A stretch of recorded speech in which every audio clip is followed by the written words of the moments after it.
Distinguished delegates, I would like to call this meeting to order.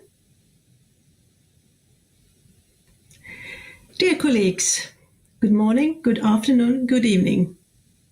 Welcome back to the formal virtual session of the third meeting of the subsidiary body on implementation.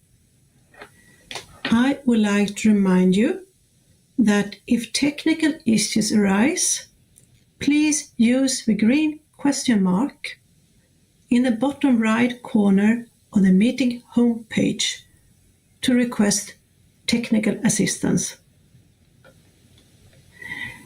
Before we begin, I would like to invite the Secretariat to provide some information on the organizational work for these sessions, followed by some logistical information on the use of our online meeting system. Secretariat, you have the floor. Thank you, Madam Chair. Good morning, good day, good afternoon, good evening to everyone.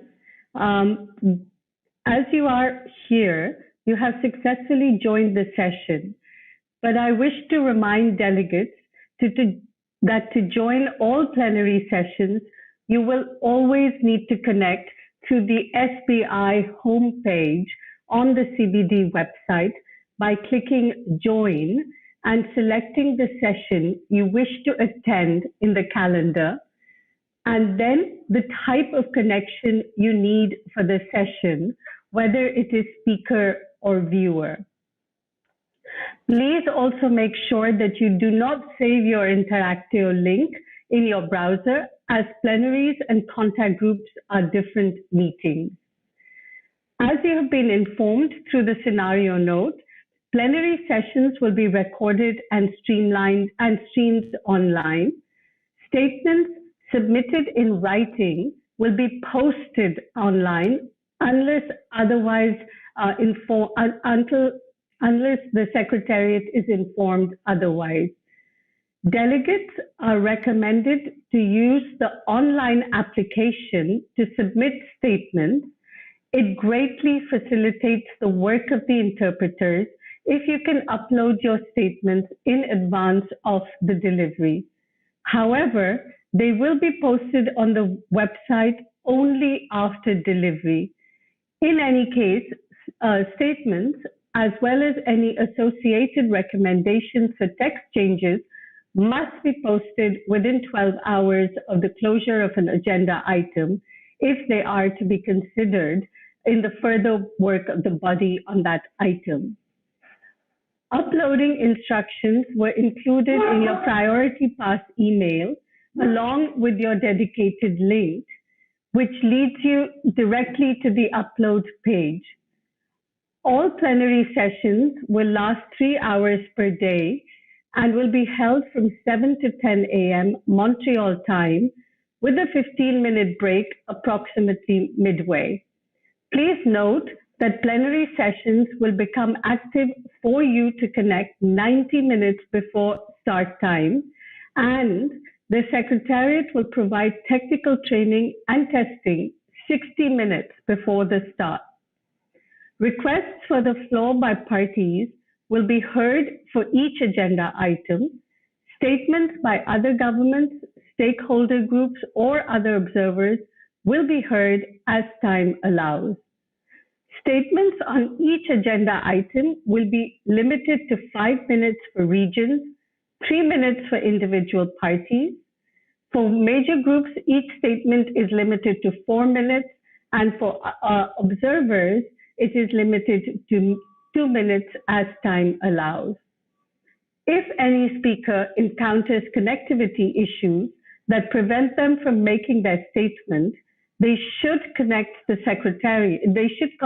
Secretariat to make alternative arrangements. Regarding the use of the online system, when the chair opens the floor for interventions, if you wish to speak, please press the raise hand button at the bottom of your screen, which will turn yellow. Your request will be entered in the queue list visible to the chair. When the chair gives you the floor, the moderator will activate your microphone and the status bar will turn red on your computer. Please wait a few seconds after the status bar turns red and then start speaking. In the event that the chair gives you the floor to speak and you have not raised your hand, please press the raise hand button so the moderator can see you on the list and activate your microphone, turning the status bar to red and enabling you to speak.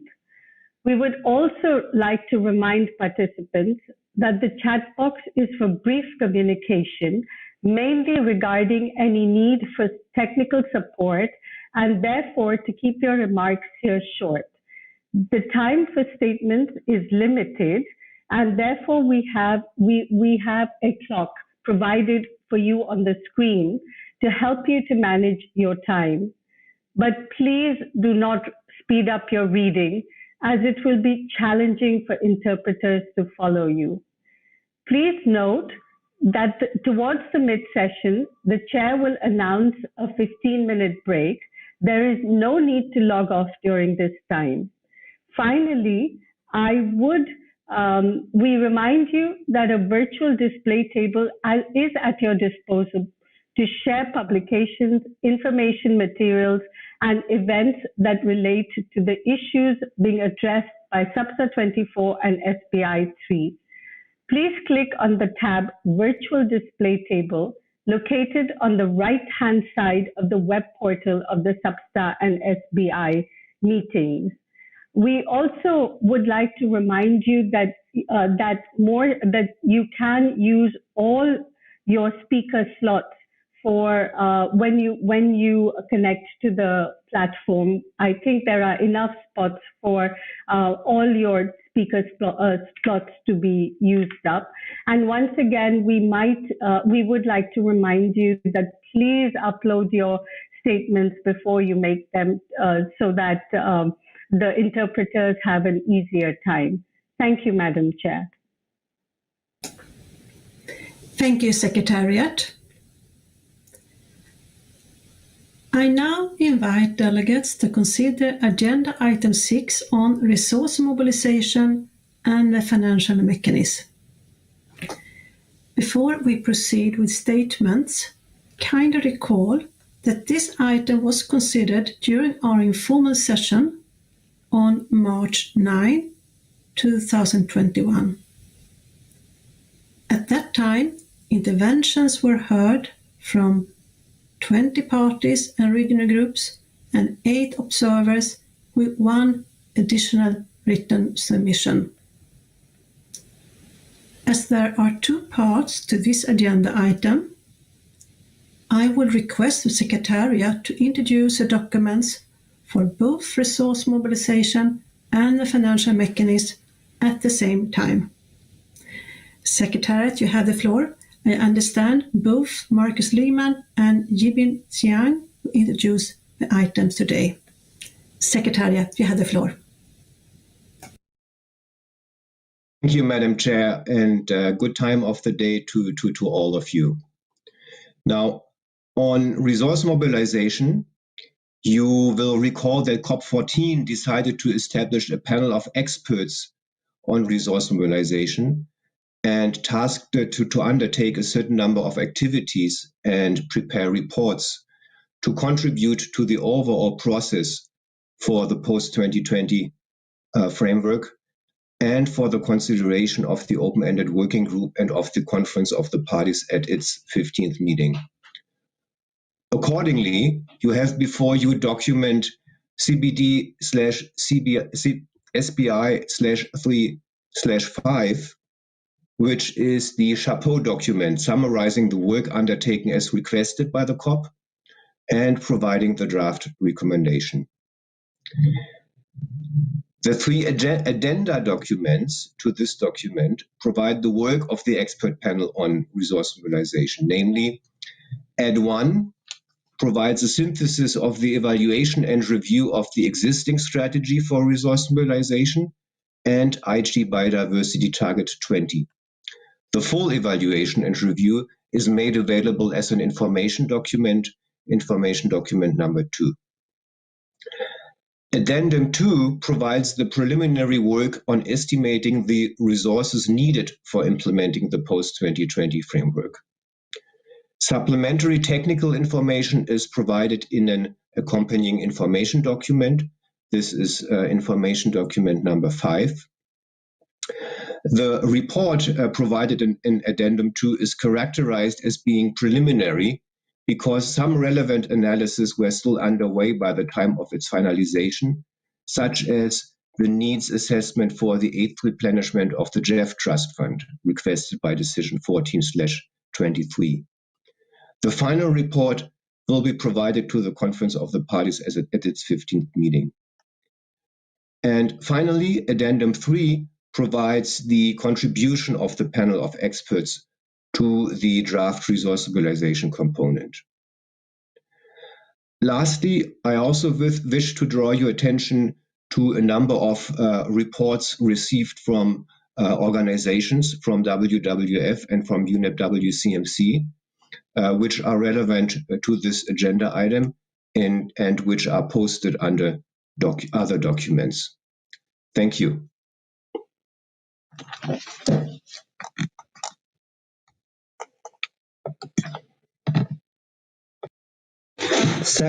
Thank you, Chair. Good day to everybody. Addressing the financial mechanism, the Executive Secretary has prepared document CBD/SBI/3/6.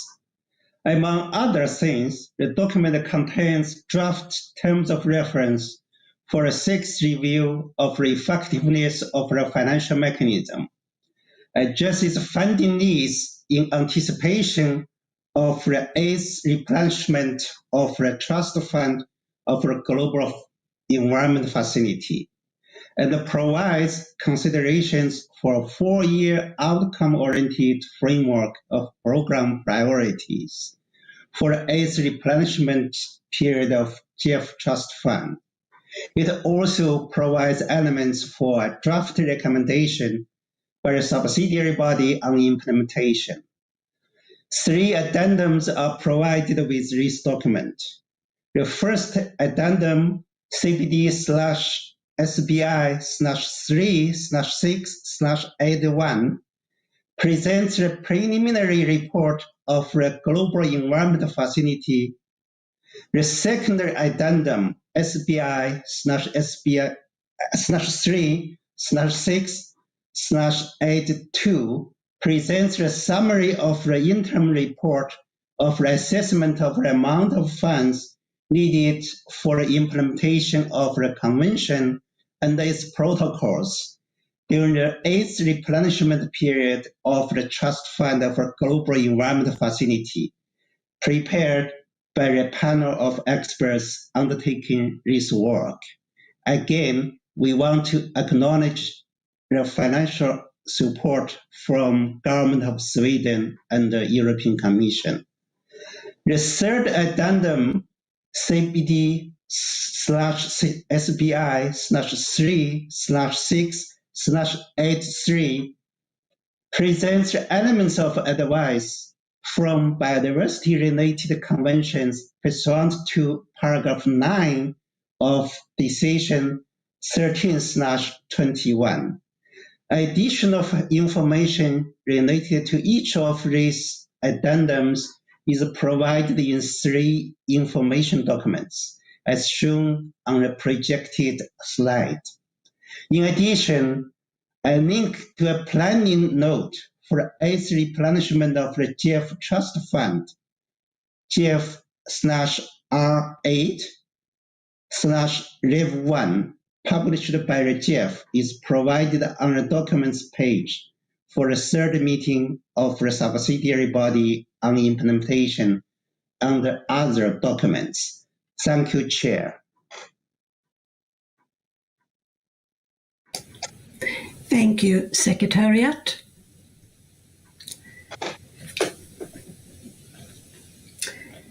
I would like to remind you that at our last SBI informal session on March 9, 2021, during this agenda item, the Secretariat of the Global Environment Facility introduced the preliminary report from the GEF to the 15th meeting of the Conference of the Parties. The statement is available on the meeting web page. Let me now invite delegates to take the floor on Agenda Item 6 on resource mobilization and the financial mechanism. If you wish to speak, please press the raise hand button at the bottom of your screen, which will turn yellow. Your request will be entered in the queue list. When I give you the floor, your microphone will be activated, the status bar will turn red on your computer, and you may start to speak immediately. And I will now first open interventions from regions. So I now open the floor from regions.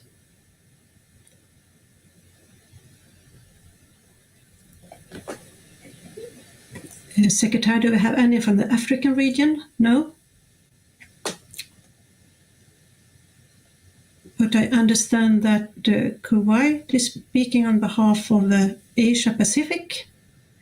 Kuwait, you have the floor.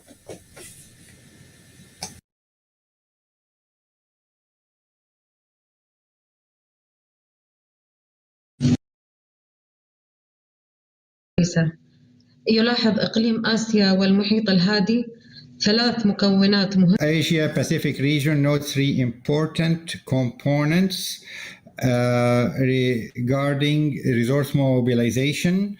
First of all, redirecting away from and reducing financial resources that may cause harm to biodiversity, as well as generating resources from all resources and enhancing the efficiency and effectiveness of resources. There has to be a balance between these elements, including a balance in the pragmatic framework, and there should be a balance including goals, targets, and indicators. Our group believes that the level of resources should be commensurate with the level of ambition for post-2020 framework. We welcome the reports of the panel of experts. We emphasize the importance that the experts stress on mobilizing resources from all sources, including public and private, innovative and financing, and partnerships and synergies with climate financing. The AP Group also values the central role that the Global Environmental Facility has as a financial mechanism to the Convention on Biodiversity. We look forward to and support strongly ongoing engagement with GEF and donors on the implementation of the post-2020 Global Biodiversity Framework. We support the collaboration between the three Rio Conventions. We support the need for effective coordination of project development and financing to meet the objectives of the three conventions. Regarding Target 18, our group believes that this should be clearer with identification of contributions from local budget or support from financing funds and donors while taking into account developing countries. The indicator on means of implementation should also emphasize the equity of international funding received in order to be able to measure the distribution of funds across parties, regions, and groups. It's important to note the impact of COVID pandemic on government budgets and associated reductions in available finances for the implementation. With reference to item 3, goal D on means of implementation, the proposed indicator of national funding for implementation of GBF should go beyond just national funding. It should include all types of funding, resources, bilateral, private, regional, and international financing towards implementing the GBF. Our group notes that the money allocated to harmful subsidies and incentives could go a long way to addressing the funding gap for biodiversity. We would like to see the wording of paragraph 15 in the draft decision strengthened to make it clear that the subsidies and incentives that are harmful to biodiversity must be eliminated.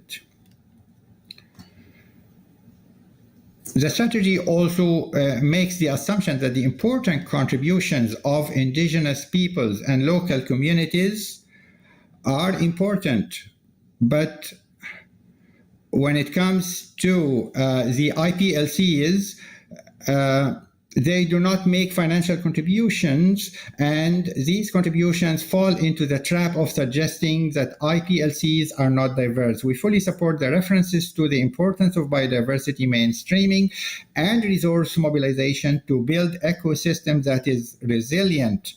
When it comes to the national biodiversity finance plans, we think that international bodies should be mindful of the different processes, budgetary cycles, and dynamics at national processes.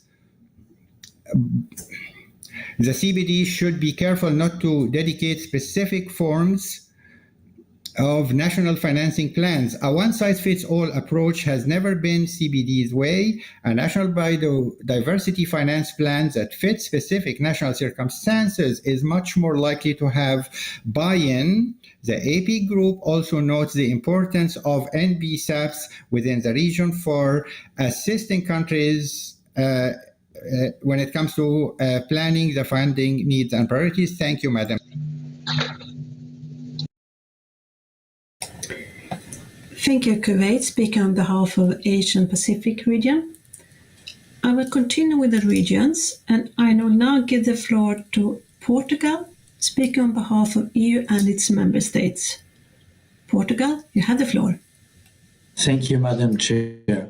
The EU and its member states wish to underline that the resource mobilization component of the post-20 GBF needs to reflect the need to close the global funding gap for biodiversity and address the transformative approach required to do so, including the need to progressively align private and public financial flows in the next decade to achieve biodiversity neutral or positive impacts.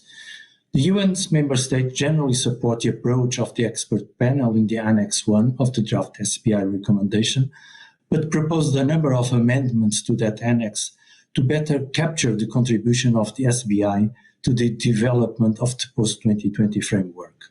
The targets in paragraphs 3 and 4 should reflect the importance of all sources. These targets should also be appropriate for both public and private actors to assess the dependence and impacts of their activity on biodiversity and substantially decrease negative impacts. Generally speaking, international and domestic resource mobilization should appear in a more balanced way. We believe that a significant part of the solution will come from redirecting, repurposing, or reforming and eliminating harmful subsidies and incentives, so that by 2030, subsidies and incentives are either positive or neutral for biodiversity. This target should also include language around the need to identify and measure harmful subsidies. The draft COP decision should better reflect that the resources to mobilize are not just of financial nature, as well as reflect the need to maximize synergies with financing in areas that can generate significant co-benefits for biodiversity, namely on climate and desertification.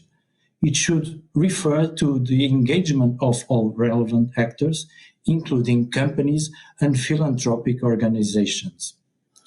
The UN member states believe that the development of national biodiversity finance plans or similar instruments will be key to support the implementation of the post-2020 GBF at national level, but some rooms for flexibility on content and modalities will be needed in the text. On reporting, the financial reporting framework will need to be fully aligned with the monitoring framework of the post-2020 GBF, and the methodology to track private financial flows must be improved. Regarding the financial mechanism, The EU and its member states recall that the GEF has been the financial mechanism of the CBD since its inception, plays a unique role to support developing parties to mobilize resources to achieve CBD objectives. We invite the GEF to enhance its performance, operational effectiveness, and accessibility to the most vulnerable developing countries, and to contribute directly to the implementation of post-2020 GBF, including the preparation of national biodiversity financial plans through strengthening access to funding within all programs and allocation system, especially for LDCs and eligible SIDs. The GEF has a key role to play to promote significant synergies with the Rio Conventions, MIAs, and other sustainable development process and other relevant funds. The EU and the member states recognize the efforts by the GEF to engage with the private sector on funding for biodiversity and encourage it to strengthen its work as part of the GBF replenishment cycle. We invite GEF to mainstream biodiversity in all its activities to provide regular reporting on biodiversity co-benefits, including through better quantitative measurement of biodiversity-related impacts and outcomes of projects. We also generally support the terms of reference for the 6th review of the effectiveness of the financial mechanism. Together with this statement, we will submit our written suggestions. Thank you, Madam Chair. Thank you, Portugal, speaking on behalf of EU and its member states. I will now continue with the regions. Let's see, Morocco, are you speaking on behalf of the African region? No? Non, pas au nom de l'Afrique, non. No, not on behalf of Africa, no. Wait a little while. Thank you. Okay. Norway, are you speaking on behalf of Jaskans? No. Not on behalf of Jaskans. Okay, sorry, you speak on behalf. Okay, you had to wait a little while. Thank you very much. Okay, that means I will now open the floor for intervention by parties. And once again, due to the very limited time we have, I will ask those parties and observers that delivered a statement on this item at the informal session to take the floor only in the event that you wish to add something to your previous intervention. In developing the CRP, all the comments and suggestions made in your statement, whether in March or today, will be considered carefully. If you wish to speak, please press the raise hand button at the bottom of your screen, which will turn yellow. Your request will be entered in the queue list. When I give you the floor, your microphone will be activated, the starter bar will turn red on your computer, and you may start to speak immediately.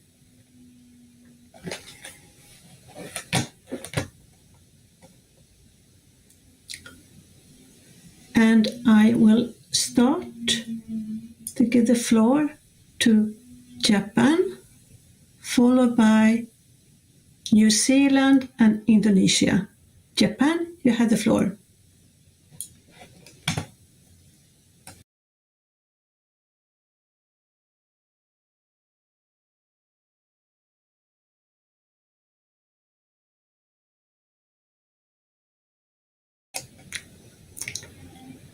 Japan, you may start to speak. I put my hand up much later than the others. Okay, I wanted to make, since I know that you are very late for the Asian countries, I tried to put you more up. But you can wait a little while. Yes, thank you. If you like to, of course.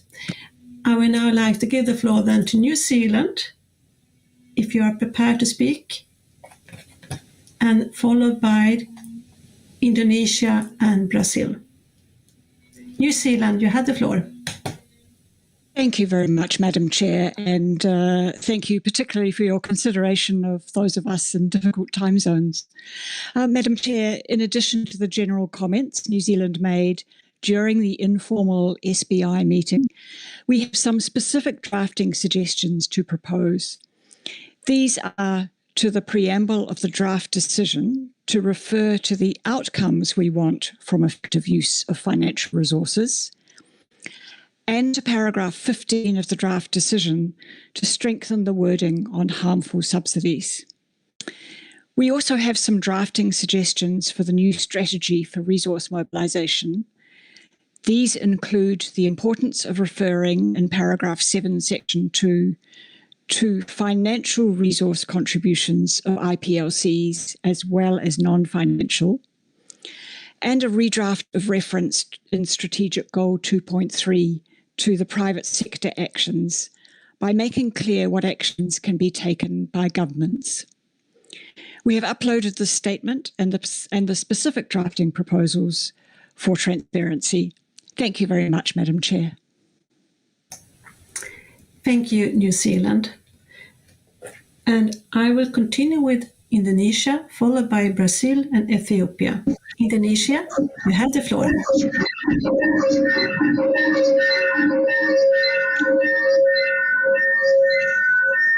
Thank you, Chair.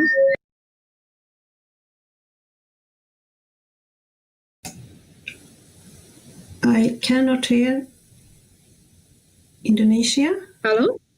Can you hear me? Now I can hear you. Please go ahead. Thank you, Chair. We would like to greet our esteemed college, Eid Mubarak. May the Almighty always guide us and give us a prosperous life. Warm regard from our delegation to yours. It's a great pleasure to meeting you today by wishing everyone a good health and extending my heartfelt sympathy to all who are affected by the COVID-19 pandemic. We hope COVID-19 pandemic will end very soon and we will get back to our daily routine. I believe we will emerge stronger and better. On this specific agenda, Indonesia would like to support the Asia-Pacific region statement on this particular agenda. Furthermore, Indonesia would like to re-emphasize the importance of the Asia-Pacific Group statement, particularly on a clear identification of contribution from local budget or support from financing funds and donors when taking into account developing countries. The indicator on means of implementation should also emphasize on equity of international funding received in order to be able to measure the distribution of funds across parties, region, and group of people. Reference to the importance of biodiversity mainstreaming and resource mobilization to build ecosystem resilience into economic recovery after the pandemic. Indonesia takes a profound consideration that the money allocated to harmful subsidies and incentives should be addressed in a progressive manner that meets specific requirements of each member state and also to bridge funding gap for biodiversity. The precise wording in paragraph 15 of the draft decision needs to be strengthened and formulated constructively with above-mentioned approach and strategy. Furthermore, Indonesia would like to invite member attention on Annex 1 of Draft Resource Mobilization component of the post-2020 GBF Para 3A. Members need to do a more holistic assessment on the target set in said paragraph and may address this issue intensively. Various factors need to be further considered, especially in achieving the objective of this particular paragraph. On this matter, Indonesia is ready to discuss and contribute in the further work. On National Biodiversity Finance Plan, Indonesia would like to associate itself to the Asia-Pacific Group statement that international bodies should be mindful of the different processes, budgetary cycles, and dynamic at national government level. The CBD should be careful not to dictate specific form of national financing plan. A one-size-fits-all approach has never been the CBD way. A national biodiversity finance plan that fits specific national circumstances is much more likely to have buy-in. Thank you, Chair. Thank you, Indonesia. I will continue to give the floor to Brazil, followed by Ethiopia and then Malaysia. Brazil, you have the floor. Thank you very much, Madam Chair. Nice to see you again. As we had the chance to state previously, Brazil has consistently emphasized the importance of a robust resource mobilization component within the post-2020 GBF. Brazil takes note of the final report of the panel of experts on resource mobilization. From our perspective, the recommendations in document SBI-3/5 should recognize that multilateral financial flows for biodiversity still represent a significantly small fraction of total global biodiversity finance. Furthermore, proposals for addressing the persistence funding gap must be clearly linked with Article 20 of the Convention and the principle of common but differentiated responsibilities. Regarding paragraph 21 of document SBI-3/5, Brazil understands that a common methodology for multilateral development banks should aim at promoting biodiversity sustainable use, besides conservation and restoration, and also enhancing the transparency and accountability of financial flows to the three pillars of the Convention. In addition, a common methodology must take into account the specific challenges of developing countries to access financial flows. Those concerns apply to paragraph 23 as well, on partnerships with the financial sector, which should also include a reference to innovative financial mechanisms, such as payments for environmental services. Moreover, Brazil believes that Annex 2 still requires further improvement. In Section 3, the guiding principles must acknowledge the need for enhanced transparency and predictability. It should also be noted that potential linkages between resource mobilization and biodiversity mainstreaming would require a comprehensive assessment of the specific capacity and technological gaps of developing countries. Furthermore, Brazil would like to request further clarification on the reference to non-financial resource contributions of IPLCs, as such a proposal lacks clarity and falls out of the scope of Article 20.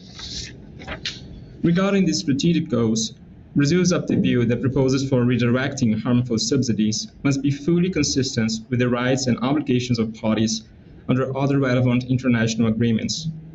In addition, it should be recognized that redirecting subsidies will not necessarily reduce the need for additional resources, as this largely depends on specific national circumstances. Therefore, priority must be given to Strategic Goal 2 on generating new and additional resources. Finally, with reference to Goal 2, Brazil is not convinced of the value of adding a reference to indirect sources.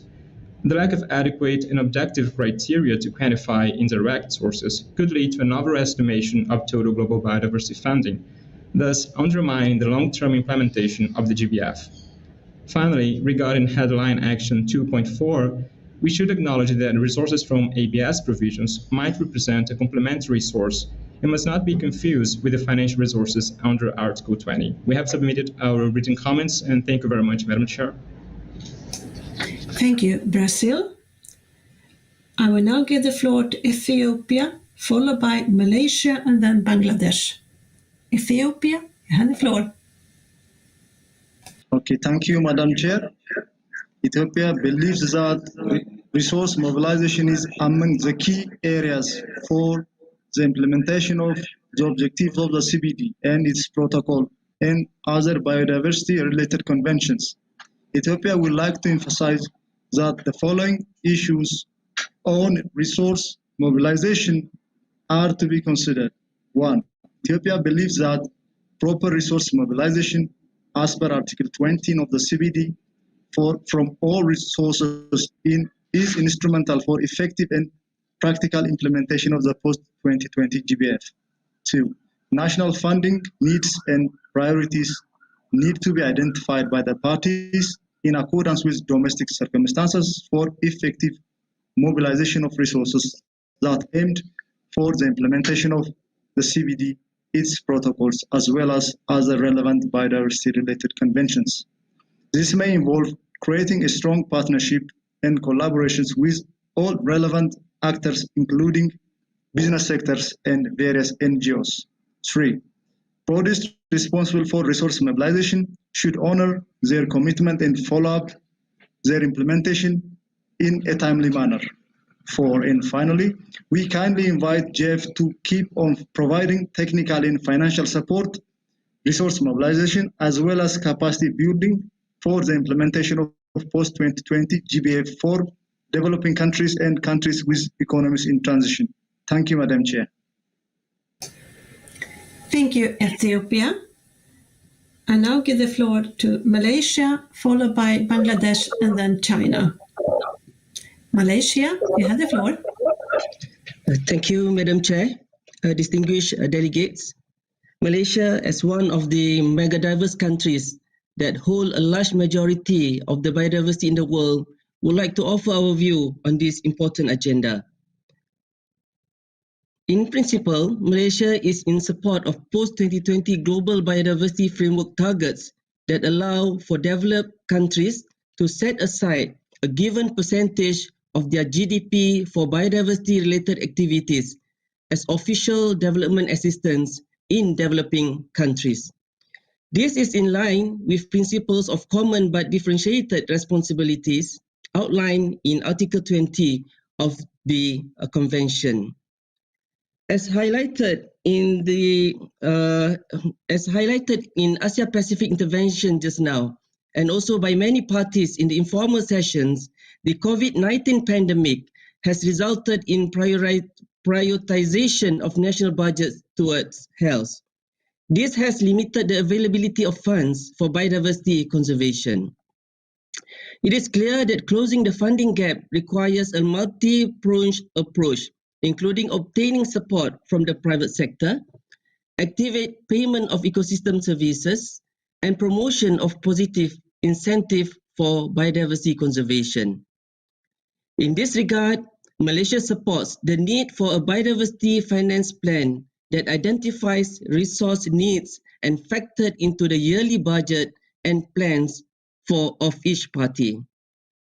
Distinguished delegates, according to Malaysia's biofin assessments, Malaysia's financial capability to commit for biodiversity conservation in 2018 is at 0.06% of its GDP.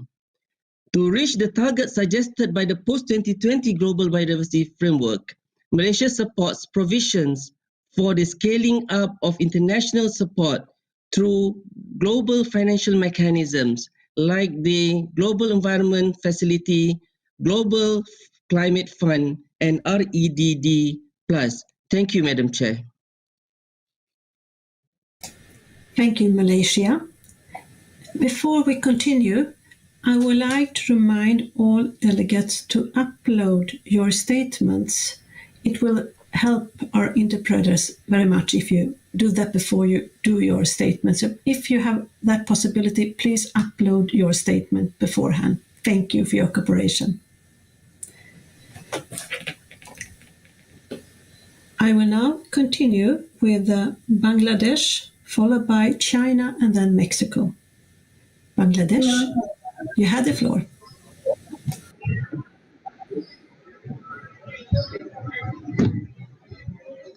Thank you, Madam Chair.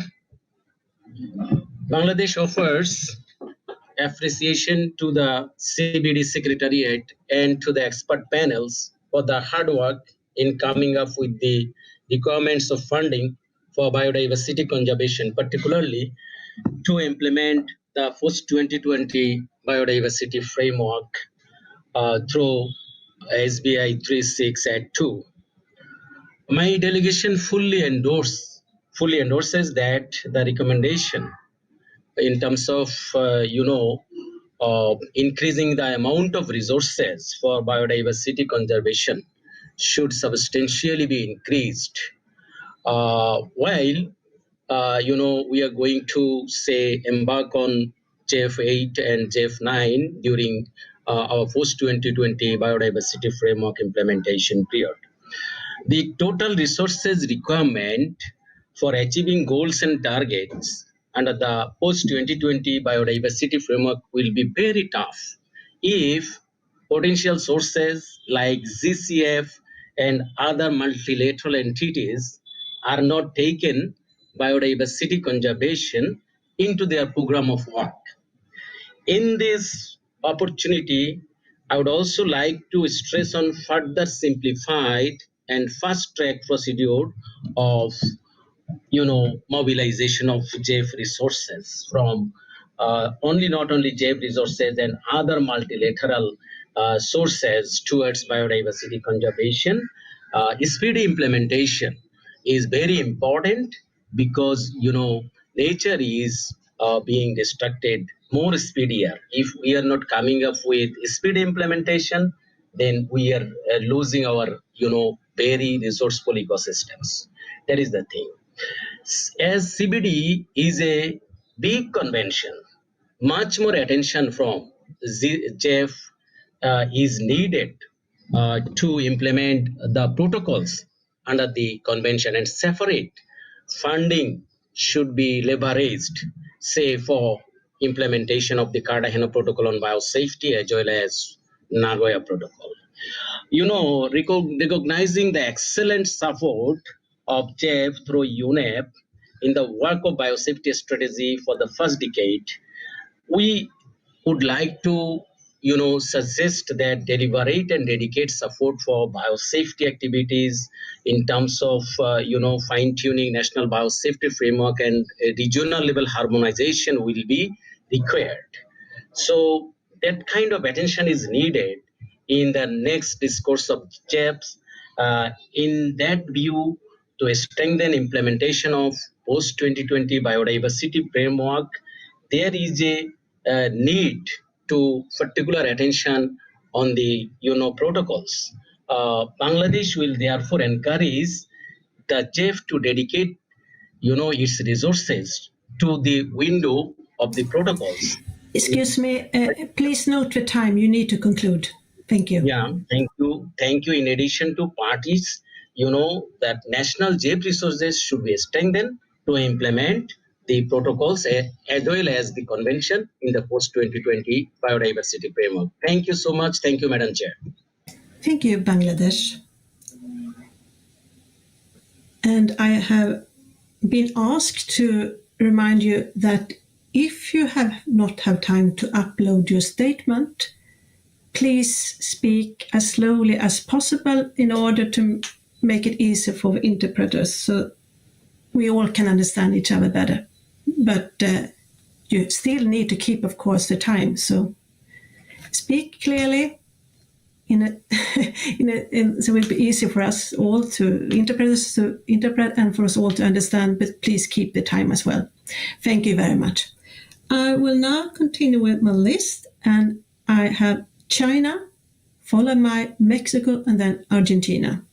China, you have the floor.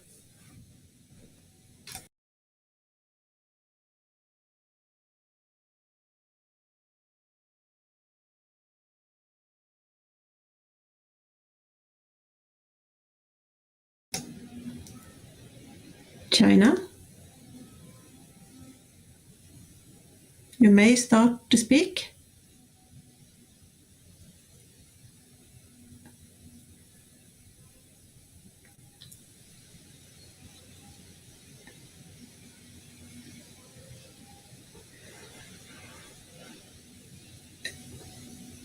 Okay, is China connected, or shall we come back to China? Okay, I will then continue with Mexico and then go back to China. Mexico, followed by China and then Argentina. Mexico, you have the floor. Gracias, señora presidenta. Thank you, Madam Chair. Mexico would like to highlight a few points, including our delegation's proposed changes to the suggested recommendations. Our country has been part of the Biodiversity Finance Initiative, BioFin, since 2015 and has set up a biodiversity expenditure methodology which is based on the central framework of the system of environmental and economic accounting, as well as the BioFin manual, which is used as an input for calculating the funding needs of its national biodiversity strategy, as well as the design and implementation of a finance plan, both nationally and subnationally. This allows us to generate additional resources from various sources, as well as improving the efficiency of their distribution and impact. Also, within the context of the Biofin initiative, a comprehensive analysis will be made about options for removing or reforming incentives that are harmful to biodiversity.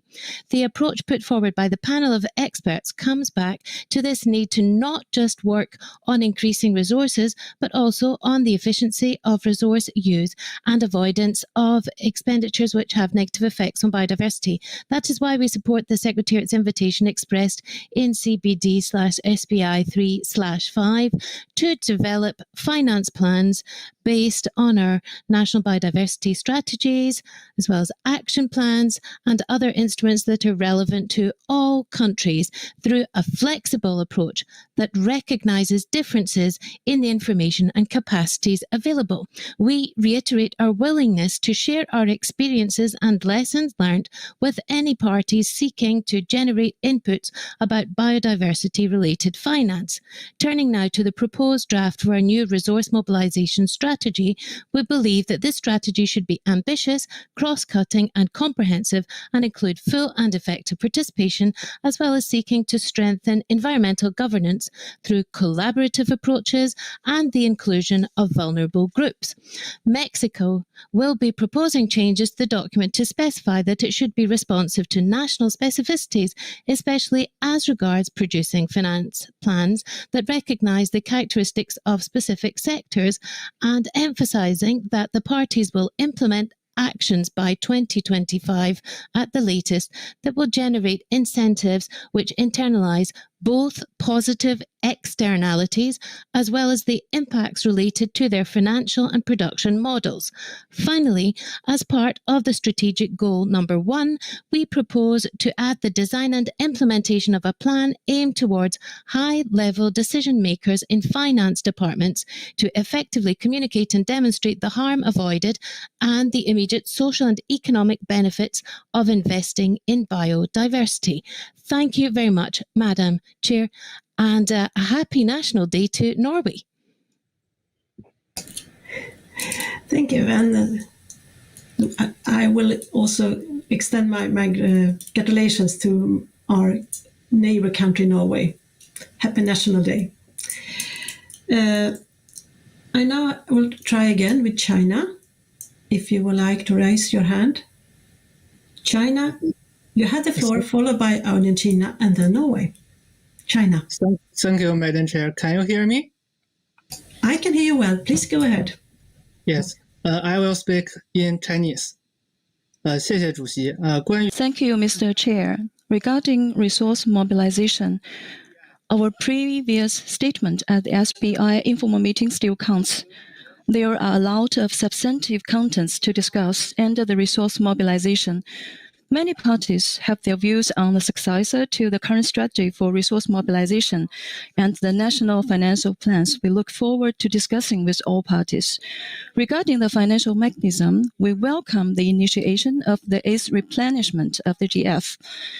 Recalling Article 20 of the Convention, adequate and sustainable financial support from developed countries will continue to be the main source of financial resources for the implementation of the Convention. We hope GEF will increase its support. We also hope that all parties will continue to adhere to GEF's role as a main channel as a financial mechanism of the Convention and make good use of its resources. At the same time, we want to emphasize that GEF should follow the principles and fulfill its core mission of serving relevant MFs. Thank you, Ms. Chair.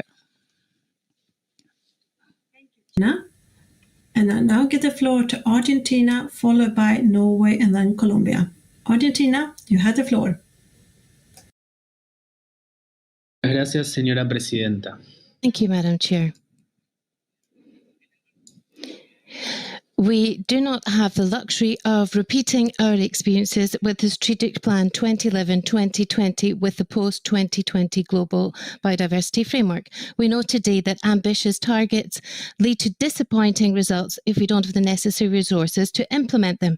In order for this framework to repeat this lesson learned, Argentina will suggest changes to document CBD/SBI-3/5 that can be summarized in the following 5 points. Firstly, references need to be included to the Rio Principles, Articles 21 and 20 of the Convention throughout the recommendations and its annexes in order to clarify the different responsibilities of developed and developing parties as regards implementation resources. Secondly, we recognize that we should adjust the references to biodiversity mainstreaming in order to reflect the secondary role that parties have assigned to this strategy as it relates to resource mobilization and the obligations flowing from other international processes. Thirdly, in order to avoid restricting the parties' options as regards financial reporting, we suggest deletion of very specific points, in particular those that relate to other international processes where there's no universal membership mentioned in points 17, 18, 19, 21 and 22, as well as annexes 1 and 2. Fourth point, on the proposals to reflect resource mobilization in the global framework as contained in Annex 1, it is important to include specific quantitative commitments for developed countries in order to cover the incremental cost of implementation in developing countries. Fifthly, we should reorganize the resource mobilization strategy objectives in Annex 2 to create a hierarchy that reflects the primary importance of generating additional resources above the reduction of resources that are harmful to biodiversity, as pointed out by previous delegations. Distinguished delegates, Argentina and the vast majority of the Global South is an environmental creditor. Thus, we reiterate the call to developed countries to commit to ambitious and timely means of implementation and quantify the contributions that they will make, especially as regards funding, in order to be commensurate with the challenges we're facing due to this double crisis of the pandemic as well as biodiversity loss. We cannot stumble twice over the same stone. Learning the lesson from each means adopting a global framework supported by the necessary resources for its implementation, as indicated in Article 20 and the Common but Differentiated Responsibilities Principle. And we will send our proposed changes in writing. Thank you very much, Madam Chair. Thank you, Argentina.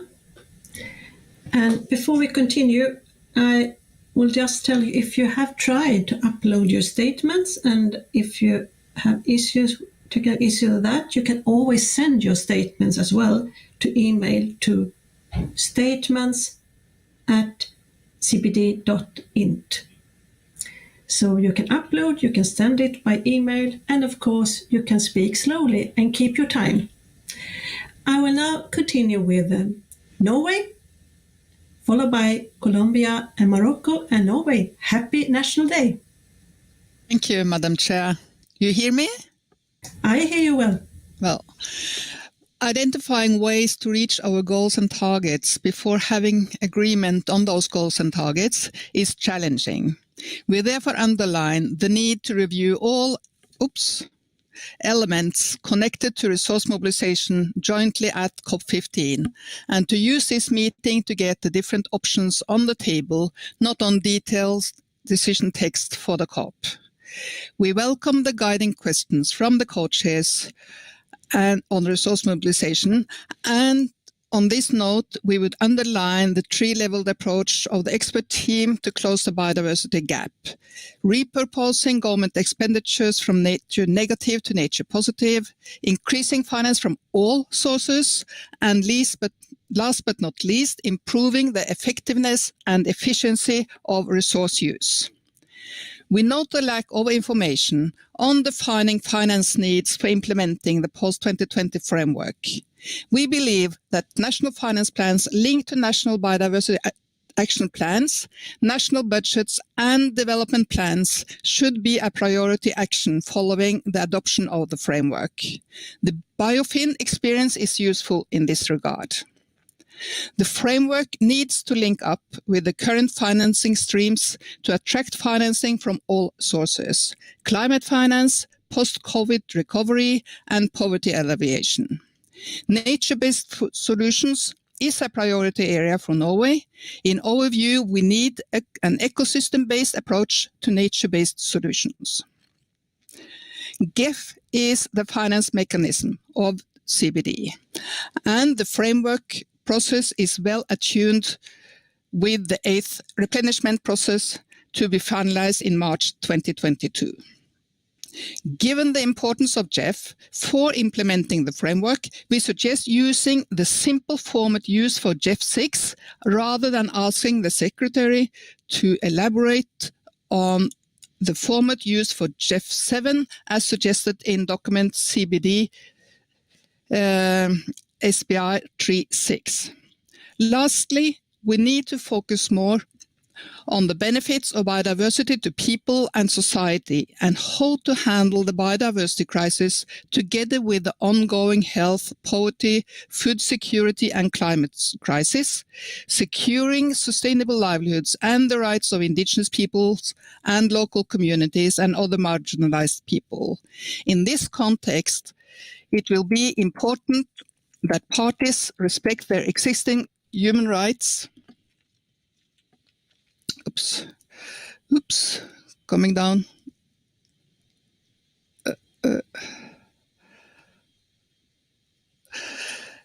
Obligations when implementing the Global Biodiversity Framework. We will submit the comments to the draft text in writing. Thank you so much. And now we will start celebrating in Norway our national days. Thank you. Thank you, Norway. I will now continue with Colombia, followed by Morocco and then UK. Colombia, you have the floor. Thank you, Madam Chair. For Colombia, a greater ambition in the GBF must come together with an equivalent ambition to increase resource mobilization and means of implementation to achieve the new commitments to be adopted. Therefore, the new resource mobilization strategy should be adopted at the same time with the adoption of the GBF based on the panel of experts' conclusions. In order to strengthen our performance in resource mobilization under the MBSAPs, we want to reflect in the SBI recommendation a new paragraph 7.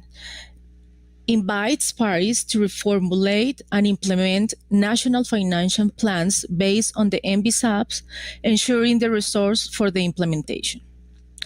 In line with Article 20 of the Convention, we need a commitment to significantly increase resource mobilization from all sources, such as non-grants and grants from international cooperation, private sector, and national public resources for biodiversity, including an allocation of a specific number or percentage for biodiversity, following the OECD guidelines. In those lines, we want to add at the end of the first paragraph in the recommendation in the COP decision chapeau the text, as well as the commitment of development countries to provide new and additional financial resources so that parties which are developing countries can fully cover the agreed incremental cost. Regarding the elimination and reorientation of harmful subsidies and the promotion of positive incentives for biodiversity conservation and sustainable use, such as payment for ecosystem services, we want to add in the recommendation at the end of the current paragraph 7 related to BioFin initiative or similar methodologies in developing countries, and to propose a methodology for the evaluation of the positive and negative incentive of the different sectors with a view to reforming or eliminating the negative incentives that are ineffective, inefficient, and or contradictory, and promoting the positive incentives in line with the OECD guidelines. I'll also, at the end of the paragraph 7, include the analysis of improvement in the effectiveness, efficiency, and transparency in the execution of resources and the promoting of synergy between climate change, SDGs, and biodiversity. Regarding the financial mechanism, the replenishment of the GEF 8 and 9 must fully serve the implementation of the GBF with significant synergies with the Rio Convention, other sustainable development process, and other funds such as the GCF. In the recommendation, we want to highlight in the paragraph 2 the importance of the realistic evaluation of the necessary financing. We have more comments and specific text suggestions that we will send in writing to the Secretariat. Thank you, Madam Chair. Thank you, Colombia. I will now give the floor to Morocco, followed by UK and then Georgia. Morocco, you have the floor. Bonjour, Madame la Présidente. Thank you, Madam Chair. Morocco takes note of the document CBD/SBI/3/5 prepared by Madam Executive Secretary and the numerous supplementary and information documents relating to resource mobilization. COP14 ensured that resource mobilization would be an integral part of the post-2020 Global Biodiversity Framework. And we welcome the inclusion of Target 18 in the draft post-2020 framework, as it addresses this crucial issue. An immense resource shortage was underscored by the panel of experts on resource mobilization for implementing the post-2020 framework. This is why it is urgent to mobilize and obtain additional resources from all possible sources. In this context, it is necessary to develop a consistent resource mobilization strategy to implement the goals of the post-2020 framework. We support the analysis in document CBD/SBI/3/5/add3, in which the expert panel proposes adoption of a three-pronged approach made up of three complementary components. They address the need to reduce or redirect resources causing harm to biodiversity.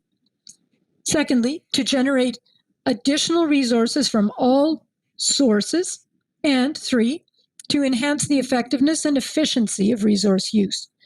Improving synergies between the multilateral environmental agreements can contribute to resource mobilization as well as resource pooling to achieve better outcomes at the national and regional levels. Along the same lines, the link between climate change and biodiversity loss no longer needs to be proven. In this respect, Morocco would like to have GEF add more funding windows for biodiversity projects within its funding dedicated to combating climate change. The COVID-19 pandemic and the resulting policies have underscored the importance of better understanding the relationship between biodiversity and human health. Morocco also highlights the importance of learning critical lessons from the crisis caused by this pandemic with respect to solidarity, mobilization of funds, and the strengthening North-South and South-South cooperation. Regarding national finance plans, it is necessary to enhance the BioFin initiative on establishing national biodiversity finance plans, providing, where necessary, technical assistance and capacity building, and this to identify financing needs, gaps, and priorities. Also, to update the national biodiversity.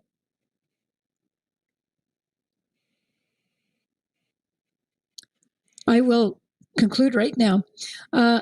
In order as well to update the national biodiversity statistics system and standardized statistics to be published and shared, and also to create and implement a national resource mobilization strategy, establish a financing reporting framework. Thank you, Madam Chair.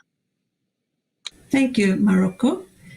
I will now give the floor to UK, followed by Georgia and Sudan. UK, you have the floor. Thank you, Madam Chair. At the informal session, the UK emphasised our support for an ambitious outcome on resource mobilisation to drive implementation of the GBF. We recognise that resources will need to be commensurate with the scale of the challenge, and that additional resources will need to come from all sources. We have amendments to make to 3 parts of the draft recommendations contained in documents SBI-3/5 and SBI-3/6. First, on the draft elements to be included in the resource mobilisation component of the GBF contained in Annex 1. We strongly support the inclusion of a target aimed at reducing or redirecting harmful expenditures. We have suggestions for how such a target could be strengthened. We found the 3 components aimed at governments, businesses, and financial institutions helpful and would like to consider how we capture these in a single target or sub-targets. We would also like to propose an alternative target for 2030 on resource mobilisation.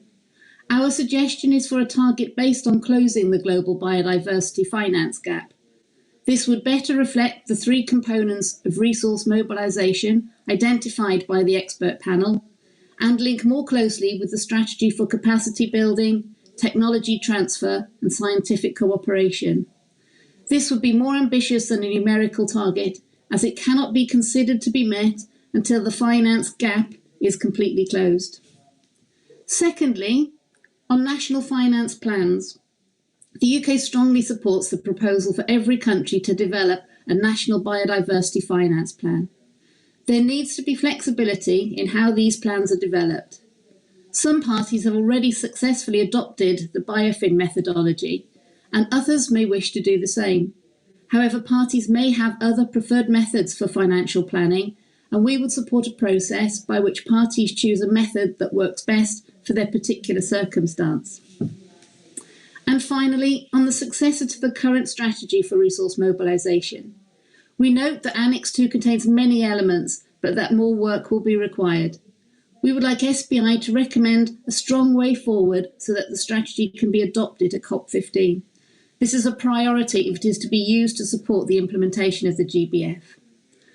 We will submit our suggestions in writing and have uploaded the UK statement, and we look forward to discussing these in the contact group. Thank you, Madam Chair. Thank you, UK. I will now give the floor to Georgia, followed by Sudan and then Japan. Georgia, you have the floor. Thank you, Madam Chair. We would like to refer to our statement on this agenda item made during the informal virtual meetings. At the same time, we would once again highlight the importance of resource mobilization from all sources for implementation of the post-2020 GBF and achieving transformational change. We would once again acknowledge invaluable experience of biofin in this regard. Also, we would reiterate our support for the approach suggested by the panel of experts, namely reducing or redirecting the harmful subsidies, generating additional resources from all sources, and enhancing effectiveness and efficiency of resource use. Even though we would appreciate quantitative targets on resource mobilization, it would be difficult to define the numerical value, since at the national level it depends on current expenditures in the country, the financial assessment of future MBSEPs, and the funding gap. Therefore, we're of the view that the post-2020 target should involve a simple target on resource mobilization, aiming at closing the gap in current funding, complemented with other targets, particularly on harmful subsidies and mainstreaming, as well as the comprehensive resource mobilization strategy.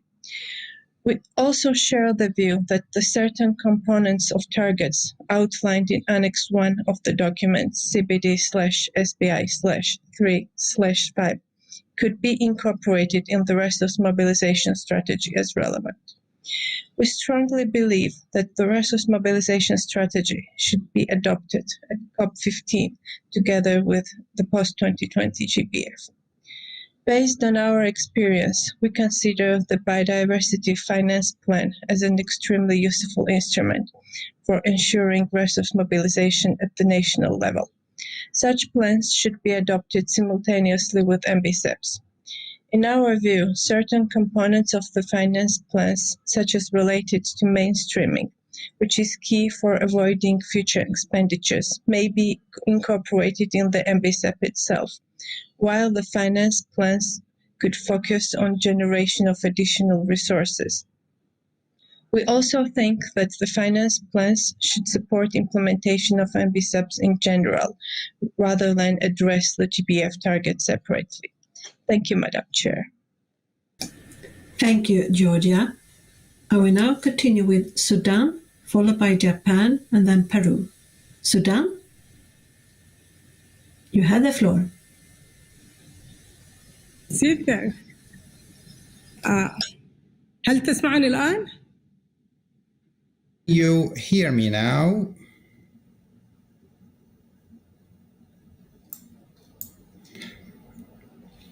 We thank the Secretariat for preparing the documents that relate to mobilization of resources in order to implement the post-2020 framework. We support the importance of placing a strategy for mobilizing resources based on the Aichi goal strategy, as well as setting goals that have to do with implementing the global biodiversity framework. Responsibilities have to be defined when it comes to the executing or implementing sides. It's important to have elements for follow-up and evaluation of the resource mobilization strategy. Resource mobilizations have to draw on all resources in order to ensure the smooth implementation of the framework. We strongly support that the sharing of benefits based on the use of genetic resources and associated knowledges, traditional knowledges, these have to be part of the financing of the biosafety framework post-2020 in order to close that gap and to ensure the presence of financing. This has to be considered during the consideration of the strategy. Also, participation by private sectors could be also another source.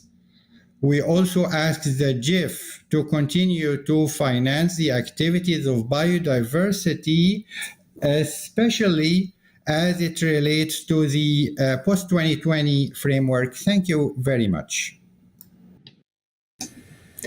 Thank you, Sudan. I will now continue with Japan, followed by Peru and South Africa.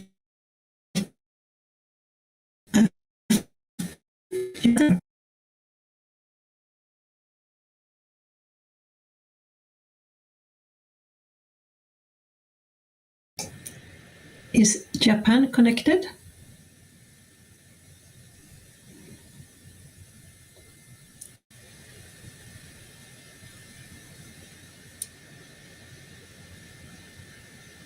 Japan,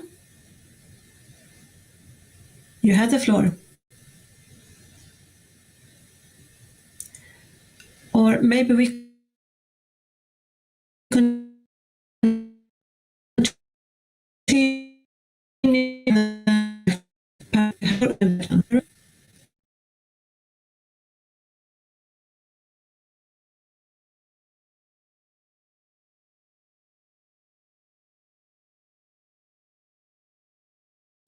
Buenos días, señor presidente.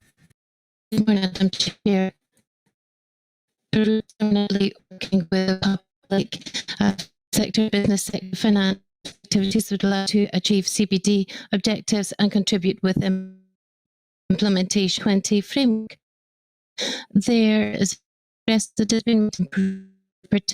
in design a pivotal public institutions to be informed about that will have impact, see that as a source of sustainable resources, and we want to strengthen the institutional framework with bio business, with lots of different initiatives, and we're promoting impact projects so that we biodiversity friendly projects, and we will have a consultative deal with when it comes to progress.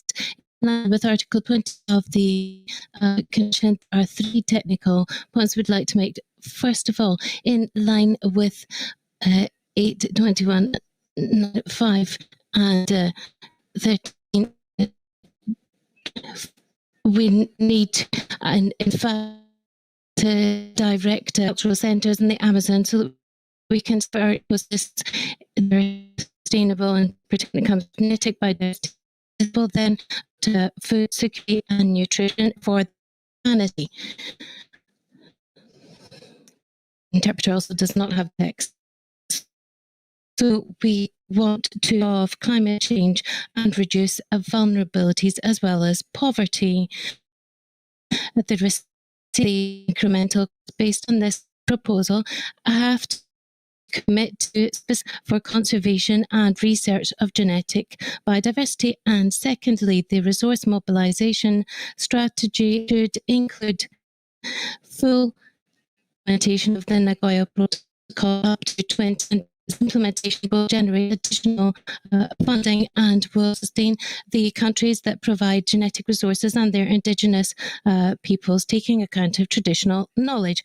Then thirdly, the relation with the resource mobilization strategy, we need to link them not just to national commitments. We need to ensure that targets are actually being achieved using the principle and using the main expenditures. And we need to have accounting systems where we look at loan and contributions made to diversity and determine the international financial contributions and targets in monetary terms that can be increased year on year from 2022 up until 2030. And it should not be less than average in 2015, the amount in line with the level of their national commitment post-2020 framework. We have to remember that the pandemic has clearly shown that health people depends on the sustainable use conservation of biodiversity and ecosystem services. The context reinforces the real necessity to have funding for sustainable management of biodiversity as the main principle for actually providing water and food for the future.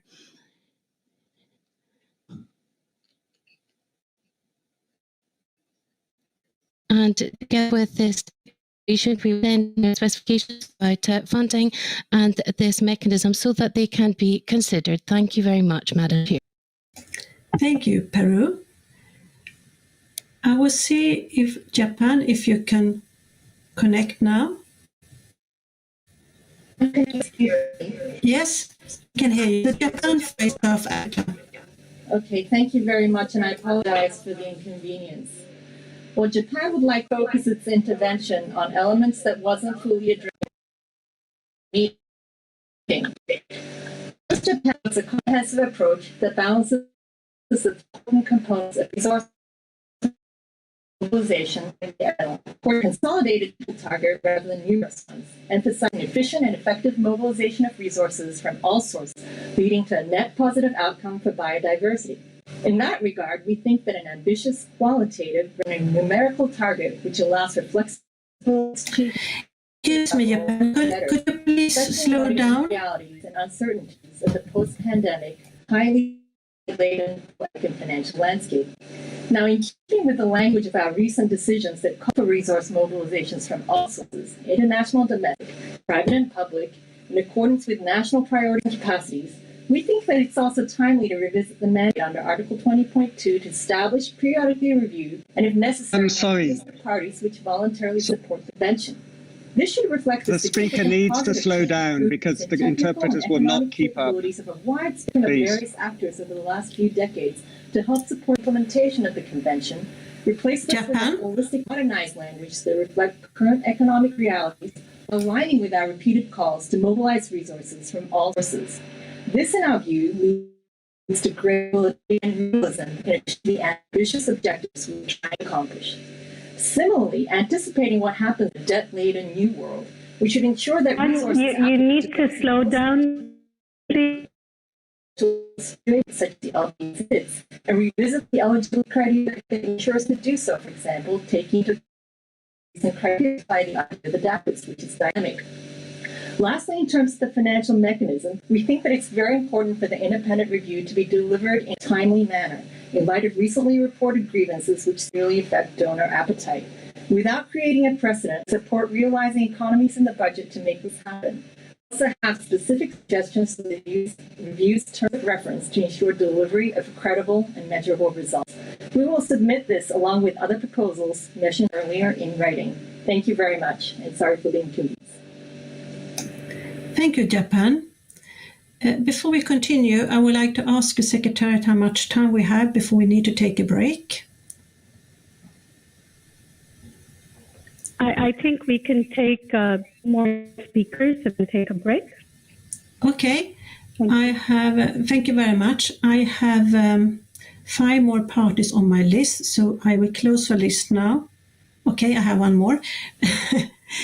So if you wish to speak, if parties will speak, please raise your hand now because I will close the list. So before we break, I will take South Africa and then Ecuador. South Africa, you have the floor. Thank you, Madam. I hope you understand me.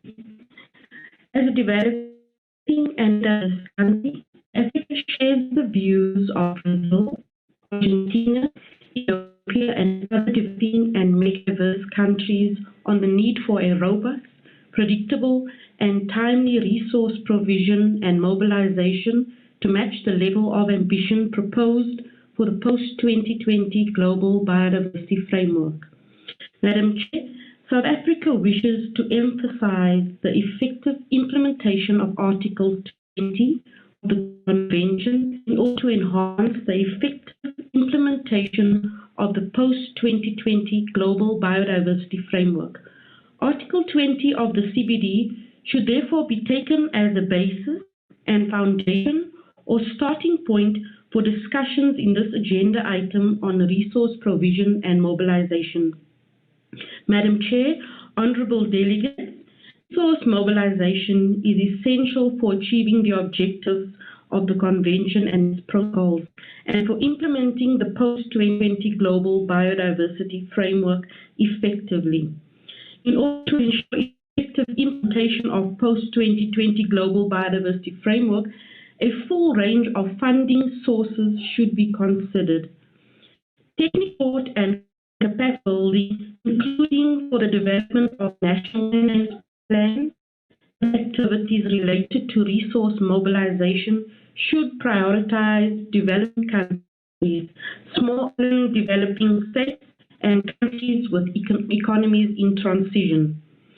South Africa supports the draft strategic goals provided under draft elements of a possible successor to the current strategy for resource mobilization. In terms of strategic goal 2, regarding the importance of the mobilization of finance resources from all sources to achieve the objectives of the post-2020 GBF, it should be noted that sharing of benefits from the utilization of genetic resources, including from the use of DSI, would effectively generate additional financial resources for conservation of biodiversity and sustainable use, and eventually reduce the loss of biodiversity, if appropriate benefit sharing mechanisms are not limited. The draft elements of a possible successor to the current strategy for resource mobilization, the present document is still insufficient to meet the required ambitions under GBF, and it didn't take into account some of the suggested elements discussed during the open-ended working group 2 as per COP 14/22. It is worth noting that the resource mobilization strategy should take into account the draft implementation plan of the Cartagena Protocol as well. South Africa is suggesting some minor text changes to the draft decisions, which will be submitted to the Secretariat with our statement for further consideration. Thank you, Madam Chair. Thank you, South Africa. And delegates, since it's close now to 8:30, I think we need to take a 50 minutes break already now. After the break, I have on my list Ecuador, Switzerland, Costa Rica, Canada, and Uganda. So after the break, and I think it's 50 minutes, so we'll be back 8:45 Montreal time. I will start with Ecuador, followed by Switzerland and Costa Rica. So have a nice break.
Start.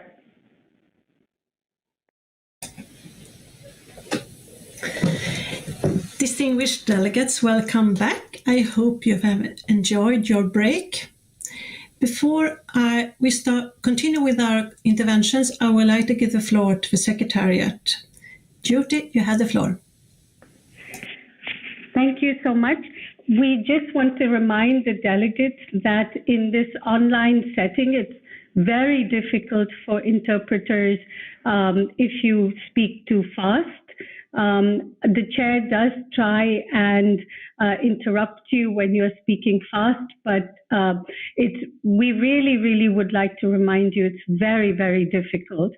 And if you could just slow down.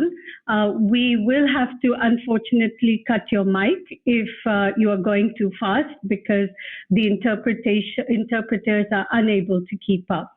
Also, we again remind you, please send us your statements so that it becomes easier for the interpreters. Either you can upload them through the app or you can send them to statements@cbd.int.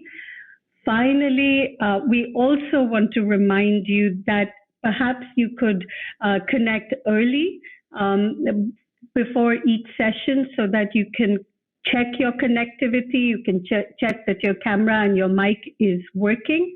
And we start this 60 minutes in advance of any session. So if you could just if you are planning to speak on a particular day, if you could take the time, 2 minutes to just check your connection before the event starts.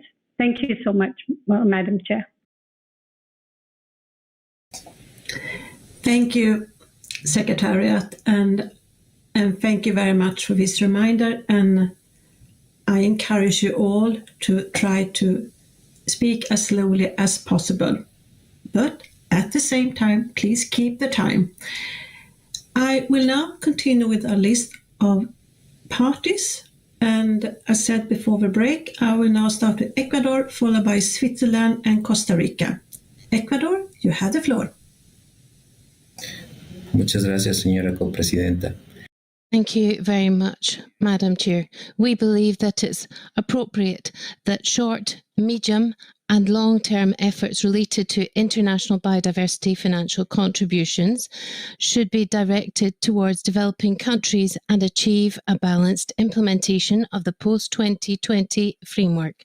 And that's in line with what has been mentioned by other parties such as Argentina, Brazil, amongst others. And we take note of Annex 1 of document SBI-3/5. In this context, we recall also the specific challenges of middle-income countries that have the highest concentration of poor populations in the world.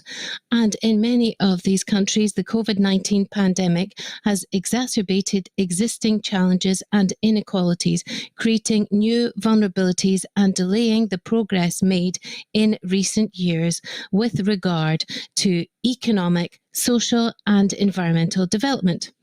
Also, we welcome the efforts to identify and propose elements for a possible successor to the current resource mobilization strategy as found in Annex 2 of document SBI-3/5.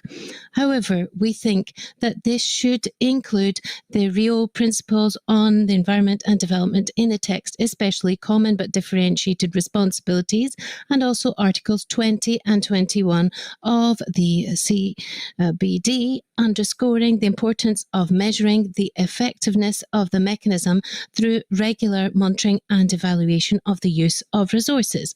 Resource mobilization requires a multi-dimensional commitment, and as such, Ecuador is ready to promote in the best form possible local implementation of actions that contribute to implementation of the post-2020 framework.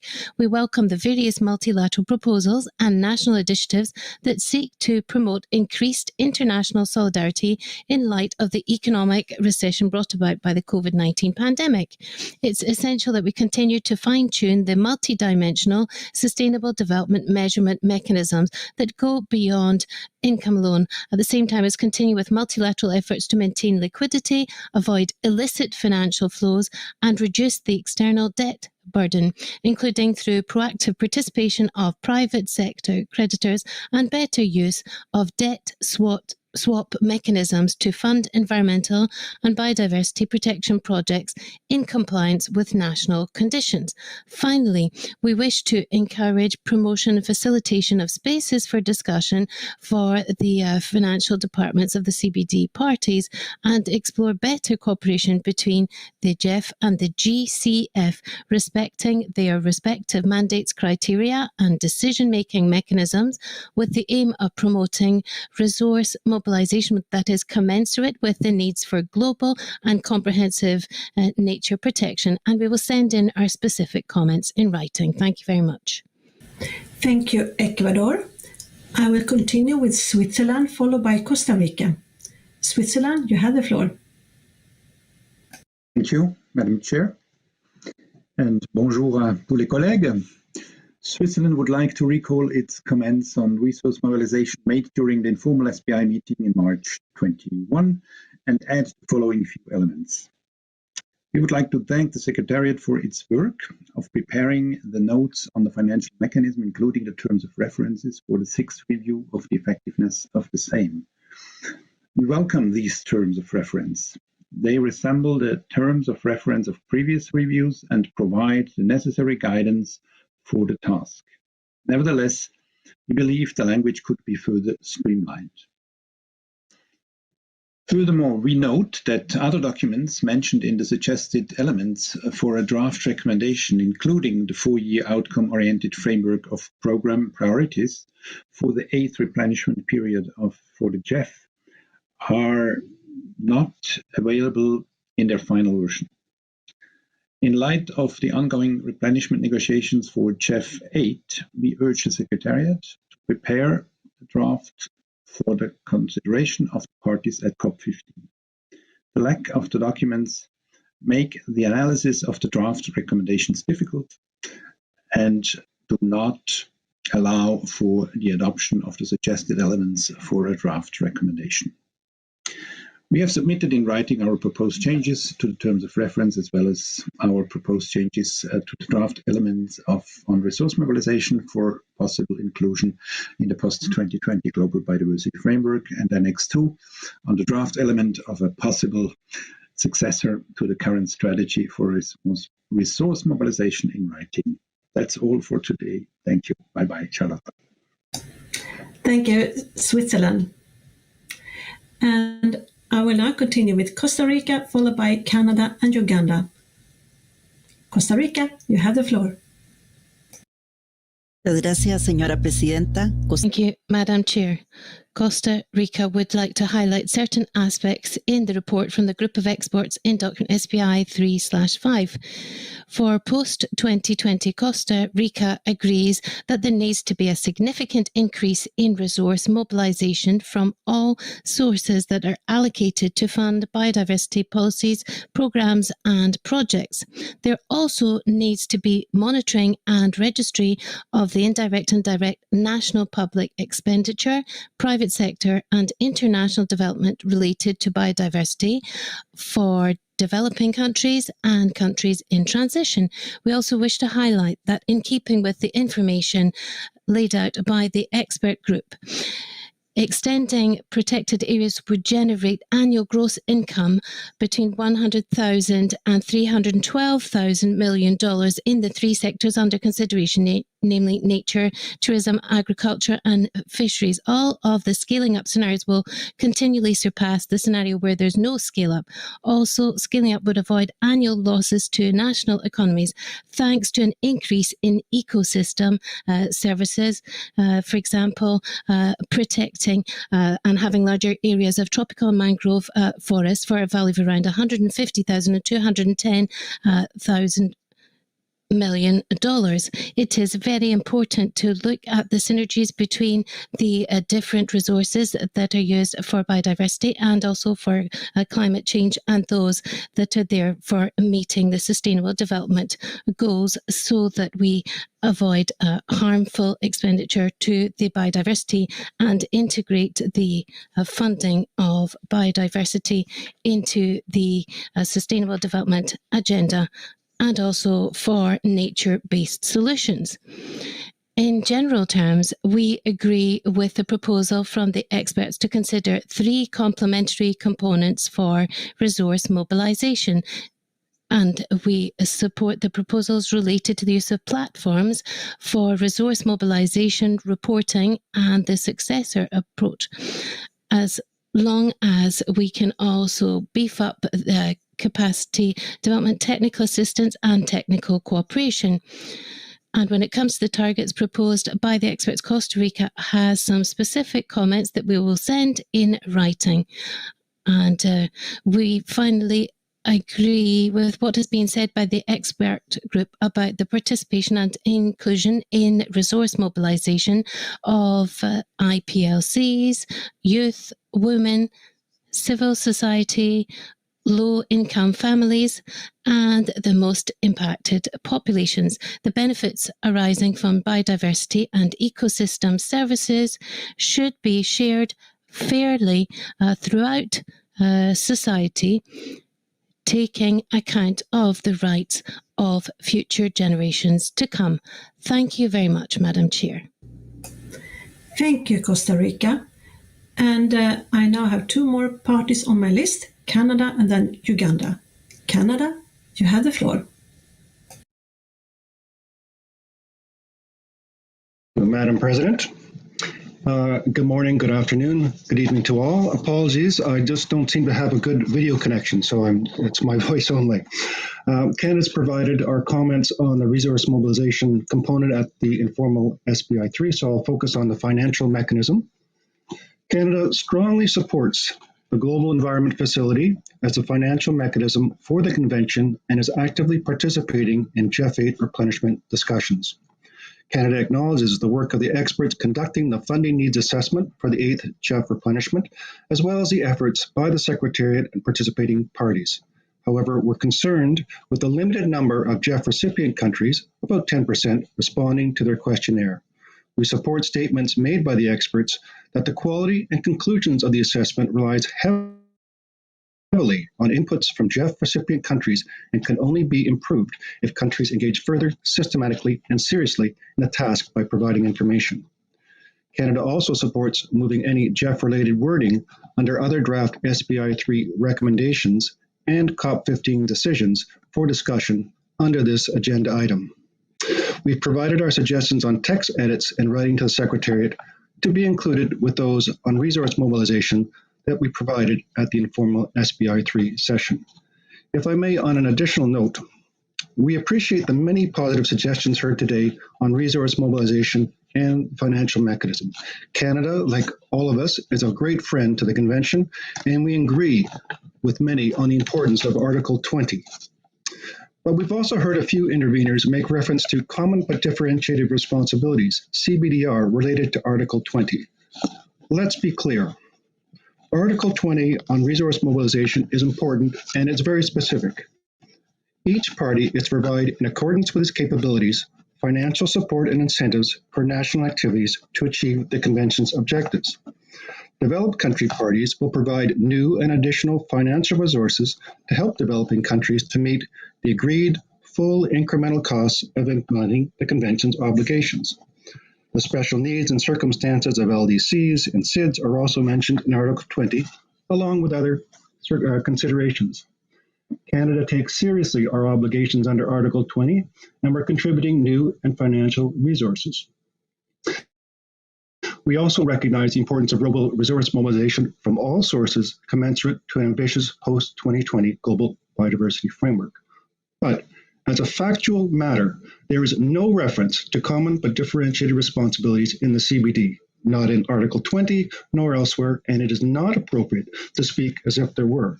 CBDR has very specific connotations and does not reflect a realistic approach to address the Convention's objectives and has proven politically divisive elsewhere. With this clarification, we do look forward to the constructive discussions in the contact group. Thank you. Thank you, Canada. And finally, on my list for parties, I have Uganda. Uganda, you have the floor.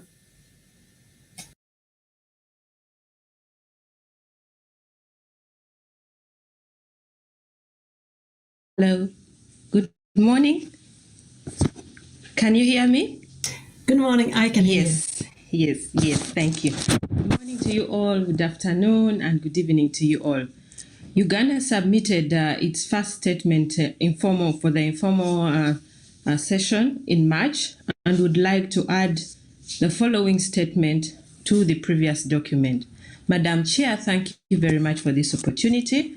Uganda supports having targets on promoting regulatory measures in aligning financing flows of financial and business institutions, in addition to having provisions of accurate assessment and financial reforms towards resource mobilization.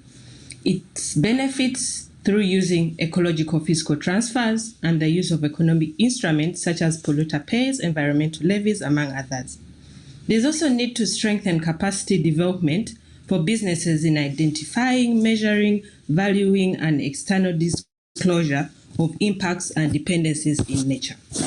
And therefore, Uganda supports the task force on the nature-related financial disclosure. Furthermore, Uganda recommends elimination and repurposing subsidies and incentives that are harmful for biodiversity, especially towards IPLCs, particularly women, youth that depend on biodiversity and nature-based solutions.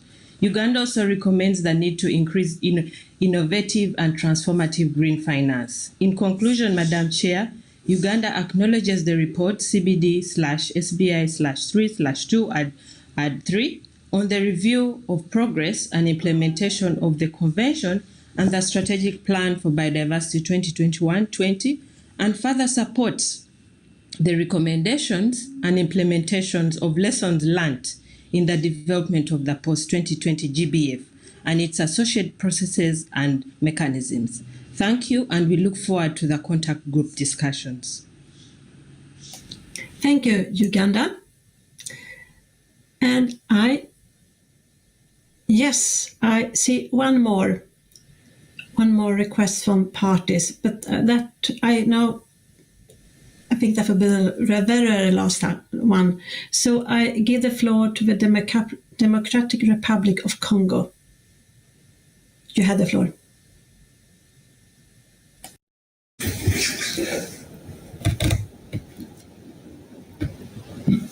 Merci beaucoup. Thank you very much, Madam Chair.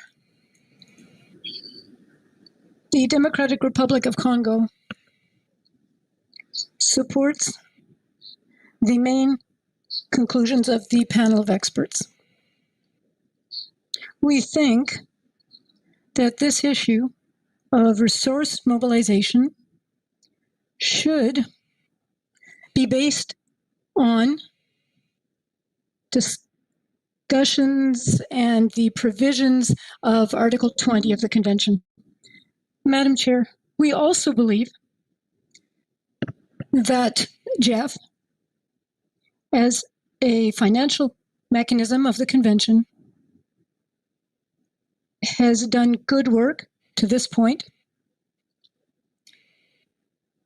but it doesn't seem sufficient to us.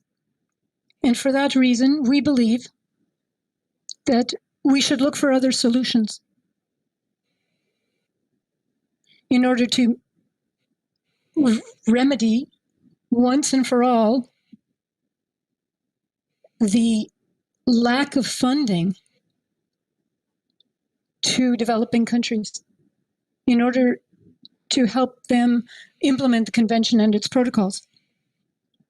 And for this reason, Madam Chair, we believe that we absolutely must create a special fund dedicated to implementing the Convention, along with other process funds. For instance, the combat against desertification and other funds that are dedicated to combating climate change. It would be important for biodiversity also to have a fund dedicated to implementation of the Convention on Biodiversity. Thank you very much, Madam Chair. Thank you, Democratic Republic of Congo. And I see no more requests from parties for the floor. So I will first ask if there are any requests from other governments. No, I see none. I would now like to open the floor for interventions by representatives of major stakeholder groups first. Each statement should not exceed 4 minutes. So if I go to my list of major stakeholder, if there is anybody who would like to speak on behalf of IPLCs, please raise your hand. No, I see no request. On behalf of women's organization, I have on my list Farn. Yes, please, if you speak on behalf of the women. You have the floor. Me? Can you hear me? Yes? Okay. Thank you. Good morning from Buenos Aires. My name is Ana Di Pangracio. I'm speaking on behalf of the Women's Caucus. Investing in biodiversity conservation is laying the foundation for a more sustainable future. However, we are not seeing sufficient and bold gender considerations in the financial mechanism documents. We recommend to explicitly integrate gender considerations and specifically earmark funding to support and empower women and girls as an objective of resource mobilization and financial mechanism. This is necessary in order to implement the Convention in an effective and just manner. Given the need for urgent action for the post-2020 agenda, as well as the UN Decade on Ecosystem and Landscape Restoration, we support a proposed increased replenishment of the GEF Small Grants Program, SGP, funding envelope for the GEF 8 cycle, including measurable contributions for grassroots actions to deliver tangible results for the restoration and biodiversity conservation agendas. The SGP has consistently channeled a high percentage of its CSO-led projects to both women's organizations, indigenous peoples, as well as other groups in situation of vulnerability. We have some concrete text suggestions to the annex of document SBI-3/6, terms of reference for the sixth review of the effectiveness of the financial mechanism. On section methodology, para 3, the review shall draw upon inter alia the following sources of information.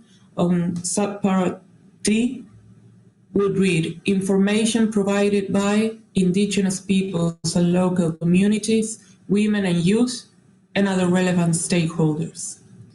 On section criteria, para 4, at a subpara L that would read, trend in project financing targeted at indigenous peoples and local communities, women and youth.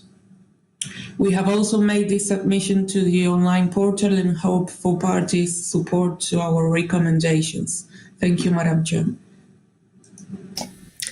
Thank you, women. And I will continue with youth, Global Youth Biodiversity Network. You have the floor. Thank you, Madam Chair.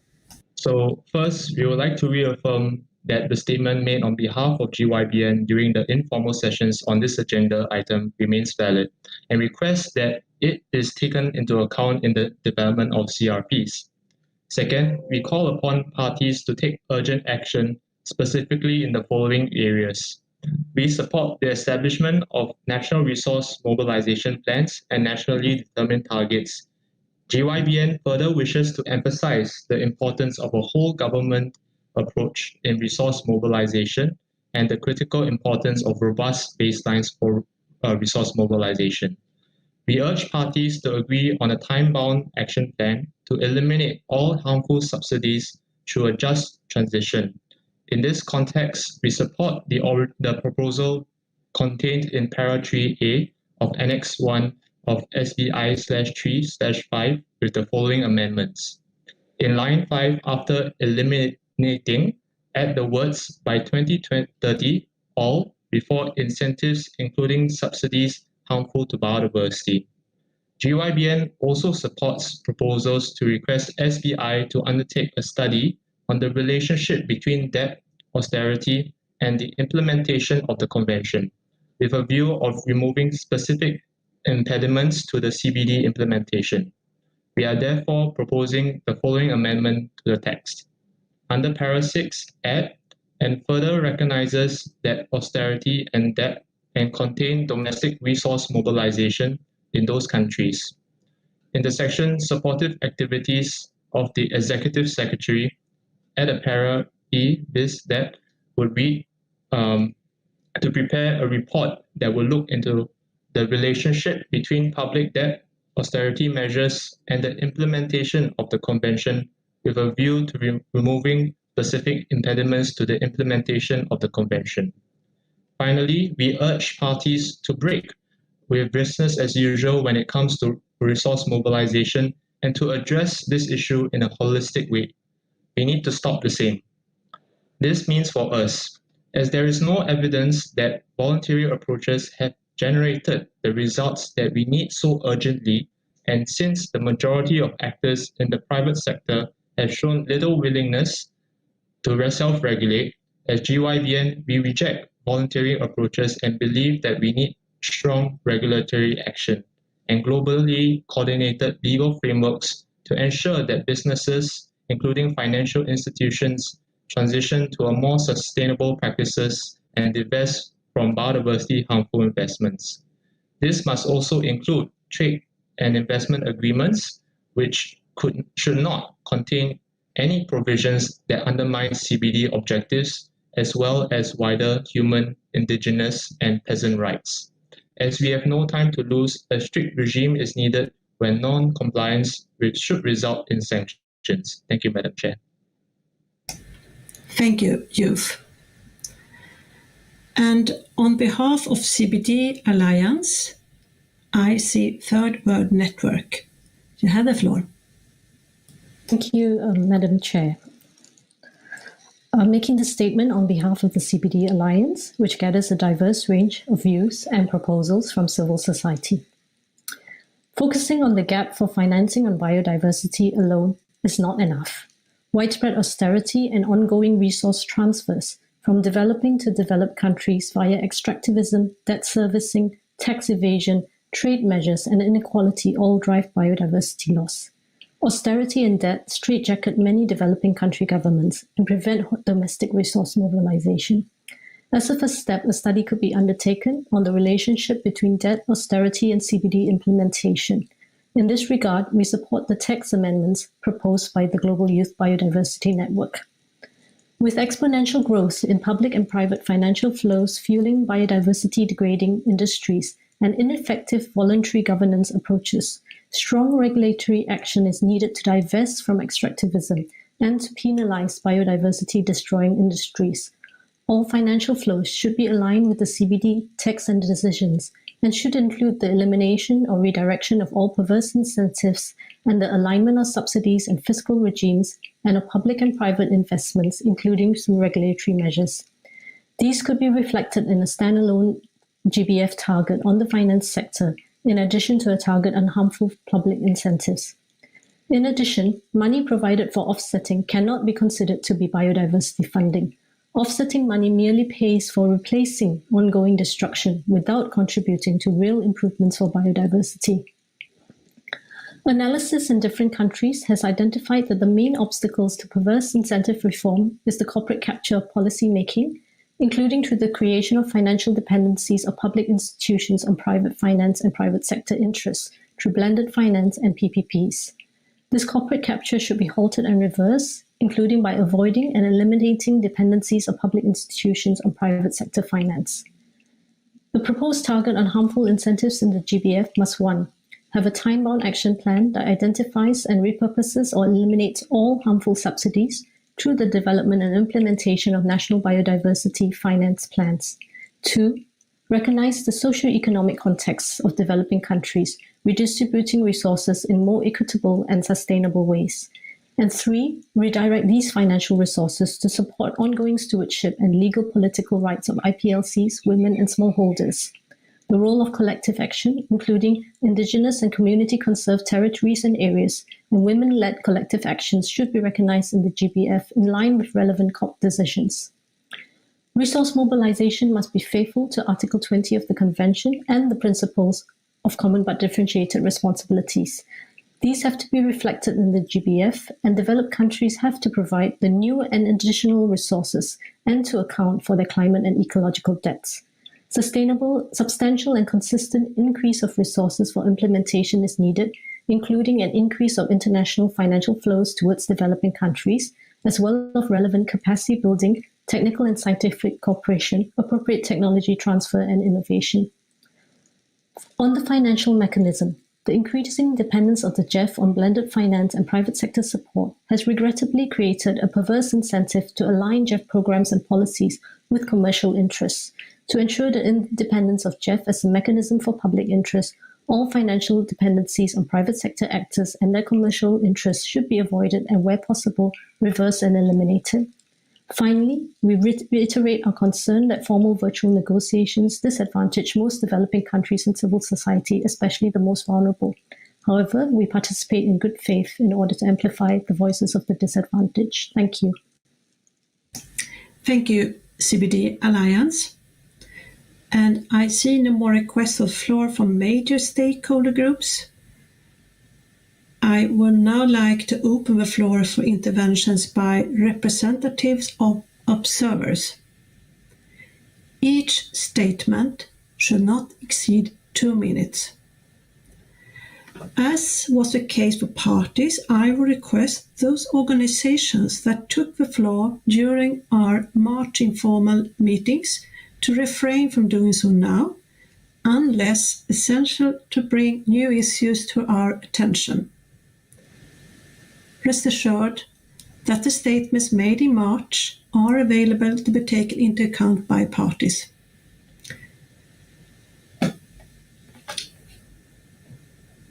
So I see a list. If I start with UNDP and followed by University of Cambridge. UNDP, you have the floor. Thank you, Madam Chair. Can you hear me okay? I can hear you well. Thank you very much. And yes, UNDP welcomes the CBD expert panel report and its recommendations, embracing a broad and much needed approach to financing, including mobilization of additional resources, greening harmful spending, and improving the effectiveness of available finance. We will continue to support through its Biodiversity Finance Initiative, BioFin, the development and implementation of the biodiversity finance plans. And we are also, from this year, working with 27 countries to develop plans for repurposing of some harmful subsidies and other fiscal incentives. And we will share learning and knowledge from this exercise with all the CBD parties and partners. We also welcome the initiative by the CBD Secretariat to further engage with the finance sector under the CBD process in order for all of us to achieve the targets to be set for the post-2020 Global Biodiversity Framework. There is an urgent need for redirecting public and private financing from nature negative to positive globally. So we are working with the CBD Secretariat and parties, UNEP, GEF, WWF, Global Canopy, and a large number of financial institutions and businesses and business partners towards establishing the Task Force on Nature-Related Financial Disclosures, or TNFD. And this will enable private sector to measure nature-related risks to their businesses and investment and make informed decisions towards halting biodiversity loss. And we will continue to support innovative financing solutions such as results-based budgeting, greening the finance sector, crowdfunding campaign, fintech. Sorry to interrupt. Please note your time. You need to conclude. Yes. And nature performance bonds targeting sovereign debt. So we are here to work with all the parties and GEF and CBD Secretariat for towards the post-2020 Global Biodiversity Framework target achievement. Thank you. Thank you, UNDP. And I will continue with Cambridge University, and then others, and followed by WWF. So Cambridge, you have the floor. Yeah, thank you, Chair. Thanks.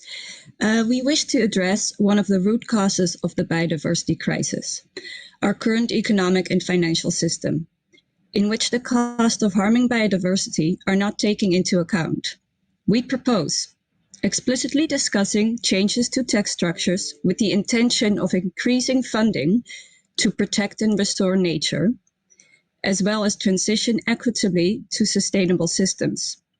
This could include a shift from taxation on labor to natural resources, while ensuring the needs of vulnerable citizens. Further, we propose an alternative, more inclusive global measure of wealth should be developed and agreed upon, one that prioritizes biodiversity and human well-being. While gross ecosystem product might be considered, other more inclusive measures need to be examined that account for planetary boundaries and take us beyond the failures of the gross domestic product system. As a first step, the CBD could undertake a study on the current GDP and the relationship with CBD implementation, while also considering alternative measures that are being implemented throughout the world. Finally, stability of national funding for long-term benefits and success must be addressed.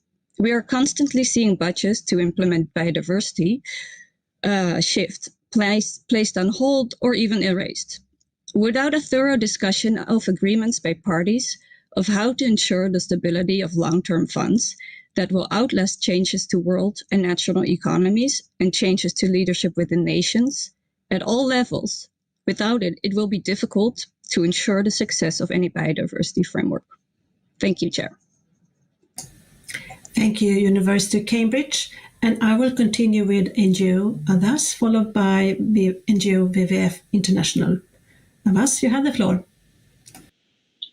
Thank you, Madam Chair. Abbas note with deep concern that many countries won't be able to fulfill its biodiversity commitments given the deep burden of sovereign debt. We must address this urgently. Abbas believes that the resource mobilizations component of the post-2020 Global Biodiversity Framework should include debt redirections to finance biodiversity conservation, restoration, and sustainable management programs and projects aligned with goals and standards of these conventions, as well as governance approaches that ensure inclusiveness and equity, equitable share of benefits, and rights-based approaches relevant to indigenous peoples and local communities. In that line, Abbas recommends including 3 points in the note listed as CBD/SBI/3/5 under the element strengthening partnership at page 11, encouraging international financial institutions and other actors in the financial sectors to develop and apply tools for debt redirections to finance biodiversity conservations, prioritizes IPLC's involvement through, among other measures, the provision of land titling and improving security of land tenures rights to IPLCs to support biodiversity conservation and sustainable use of such IPLCs. Same should apply to develop and apply tools to debt redirections to finance the systematization of traditional knowledge whenever it is required for such IPLCs, as well as available science taking into account a rigorous approach to accountability. And the same should apply to debt redirections to finance relevant biodiversity projects by women and youth in accordance and in line with national biodiversity strategies. Abbas will present these and other recommendations in writings. Thank you, Madam Chair. Thank you, Abbas. And I will continue with WWF International, followed by CMS. WWF International, you have the floor. Thank you, Madam Chair. Today I'm speaking on behalf of WWF, WCS, PNC, CI, BirdLife, and Abbas. These remarks are made in addition to our statement during the informal session. Addressing resource mobilization with a holistic approach is critical for the success of the post-2020 framework. We strongly welcome the recommendations by the panel of experts and the suggestion for potential targets in document SBI-3/5. We believe they reflect the appropriate scope by 1. Reducing resources causing harm to biodiversity, including by eliminating or repurposing all harmful incentives, as well as alignment of financial flows in the finance sector. 2. Generating additional resources from all sources, including through ODA, but also private sector. And 3. Enhancing the effectiveness and efficiency of resource use. The level of ambition on resource mobilization in the current draft needs to be higher. Thus, we suggest a goal of closing the biodiversity finance gap by the end of the decade and aligning all financial flows with biodiversity objectives. The targets on resource mobilization should be action-oriented and clearly defined by actions to be taken by parties. We have circulated a discussion paper with specific suggestions on language for revised targets 17 and 18. In addition, we would like to highlight the following. Although aligning financial flows with biodiversity objectives is critical, a significant increase of international financing, including ODA, and in accordance with Article 20, remains absolutely vital. Moreover, capacity building, scientific, technical, and technological cooperation are a key component of resource mobilization and should be appropriately reflected. And lastly, national biodiversity finance plans should be developed and implemented by all parties to help mobilize 100% of the necessary resources by 2030. Please consider supporting this proposed element. Thank you, Madam Chair. Thank you, WWF International. And I will now continue with World Business Council on Sustainable Development, followed by IUCN. And then I think I need to close my list because we need to conclude this agenda item. So I will give the floor to, CMS is back. Okay, sorry, I think you took, if CMS raises your hand. CMS, you have the floor before World Business Council. No? Okay. Yes, CMS, you have the floor. Thank you very much. Thank you very much, Madam Chair. My intervention builds on the one we made during the informal session in March. The CMS Secretariat welcomes the work of the CBD Secretariat and the SBI with respect to Agenda Item 6. CMS provided advice on the implementation of its national priorities for the 8th replenishment of JEF. Such advice is referred to in Section 5 of the main document of this agenda item and is contained in its Addendum 3 and Information Document 23. In accordance with CBD Decision 13/21, we recommend that the SBI gives due consideration to the advice provided by biodiversity-related conventions, including CMS, and incorporates it in the framework of program priorities for JEF 8 during the SBI-3 negotiations. We also recommend that the decision regarding this process makes specific reference to the advice from the other biodiversity-related conventions in relation to further work on the development of JEF 8 programmatic framework. To this end, we suggest the following changes to the draft decision. In operative paragraph 9, in the last sentence after the subsidiary body, we would like to add, and and advice received from biodiversity-related conventions. And in operative paragraph 10, we would like to include an additional bullet, namely bullet E, as follows. Additional strategic elements of advice received from biodiversity-related conventions. We have sent our proposed changes in writing. Thank you very much. Thank you, CMS. And I will give the floor to World Business Council Sustainable Development, and then I will give the floor to IUCN, and then I need to close the list. I'm very sorry for that, but all statements submitted will be available. So I give the floor to World Business Council Sustainable Development, followed by IUCN. World Business Council, you have the floor.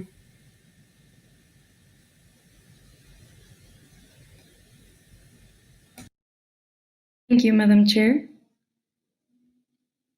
I am making this statement on behalf of the Business for Nature Coalition.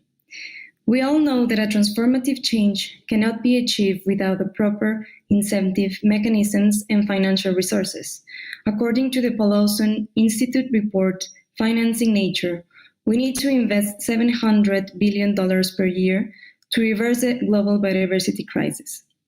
So closing the finance gap must be a key priority of the post-2020 framework. We welcome the recommendations of the panel of experts on resource mobilization and believe that they must be integrated in the framework and supporting documents. Business for Nature calls on parties to use the following recommendations on draft elements on resource mobilization included in Annex 1 of document SBI-3/5.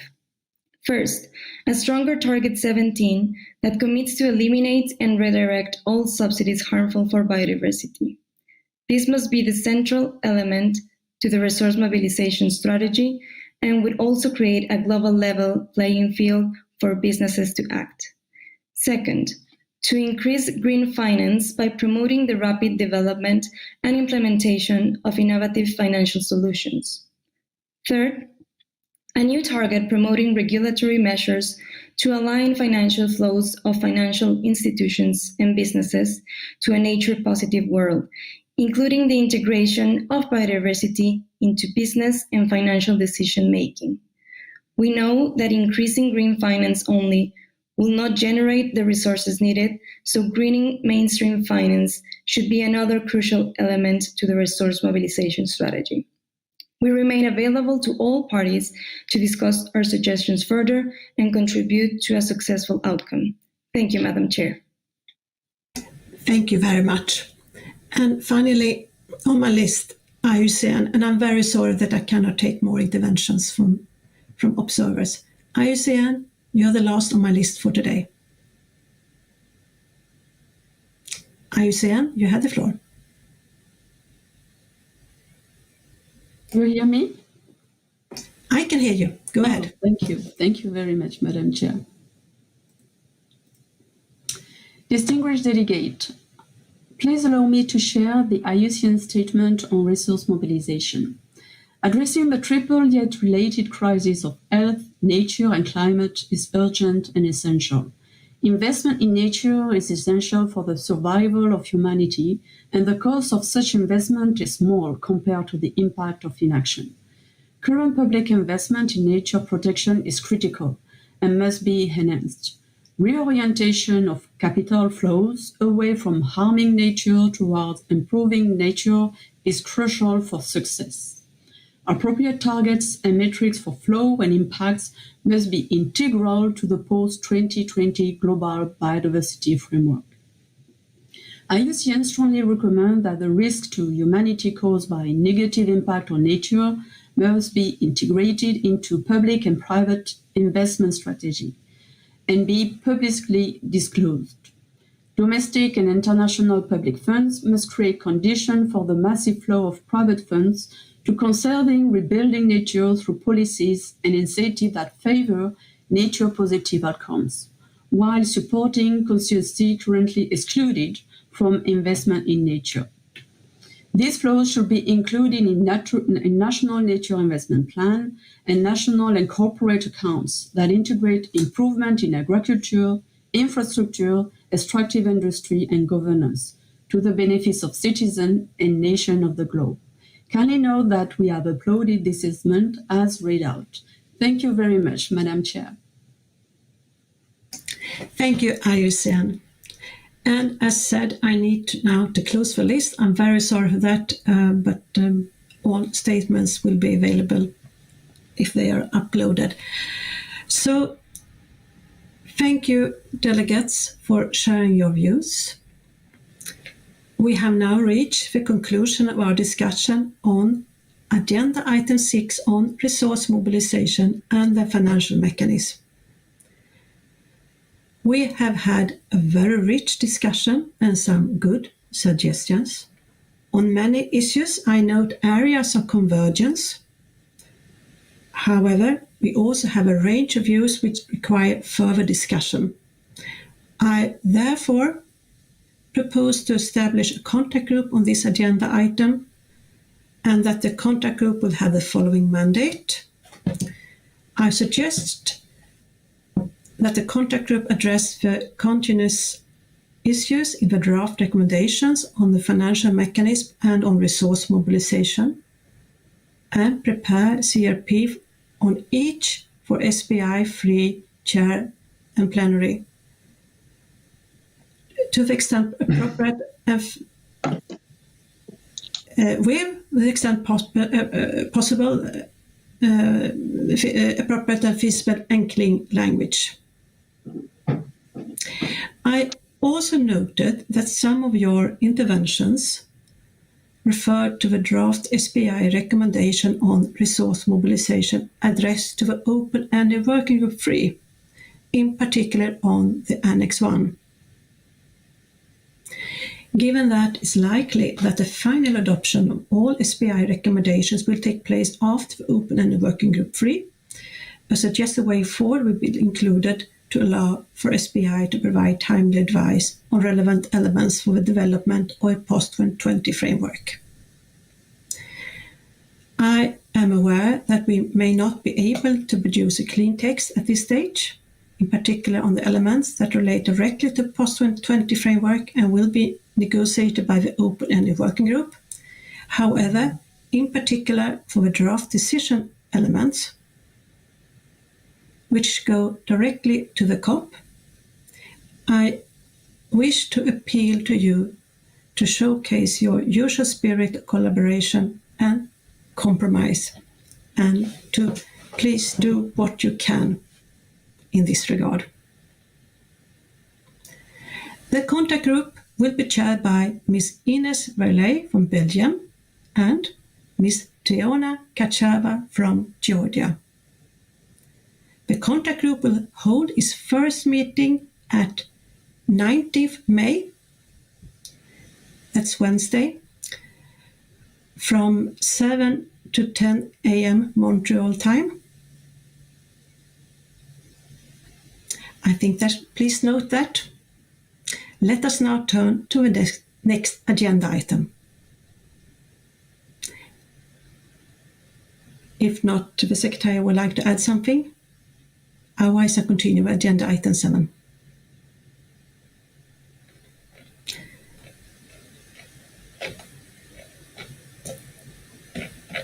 So, colleagues, we will now turn to item 7 on capacity building, technical and scientific cooperation, technology transfer, knowledge management, and communication.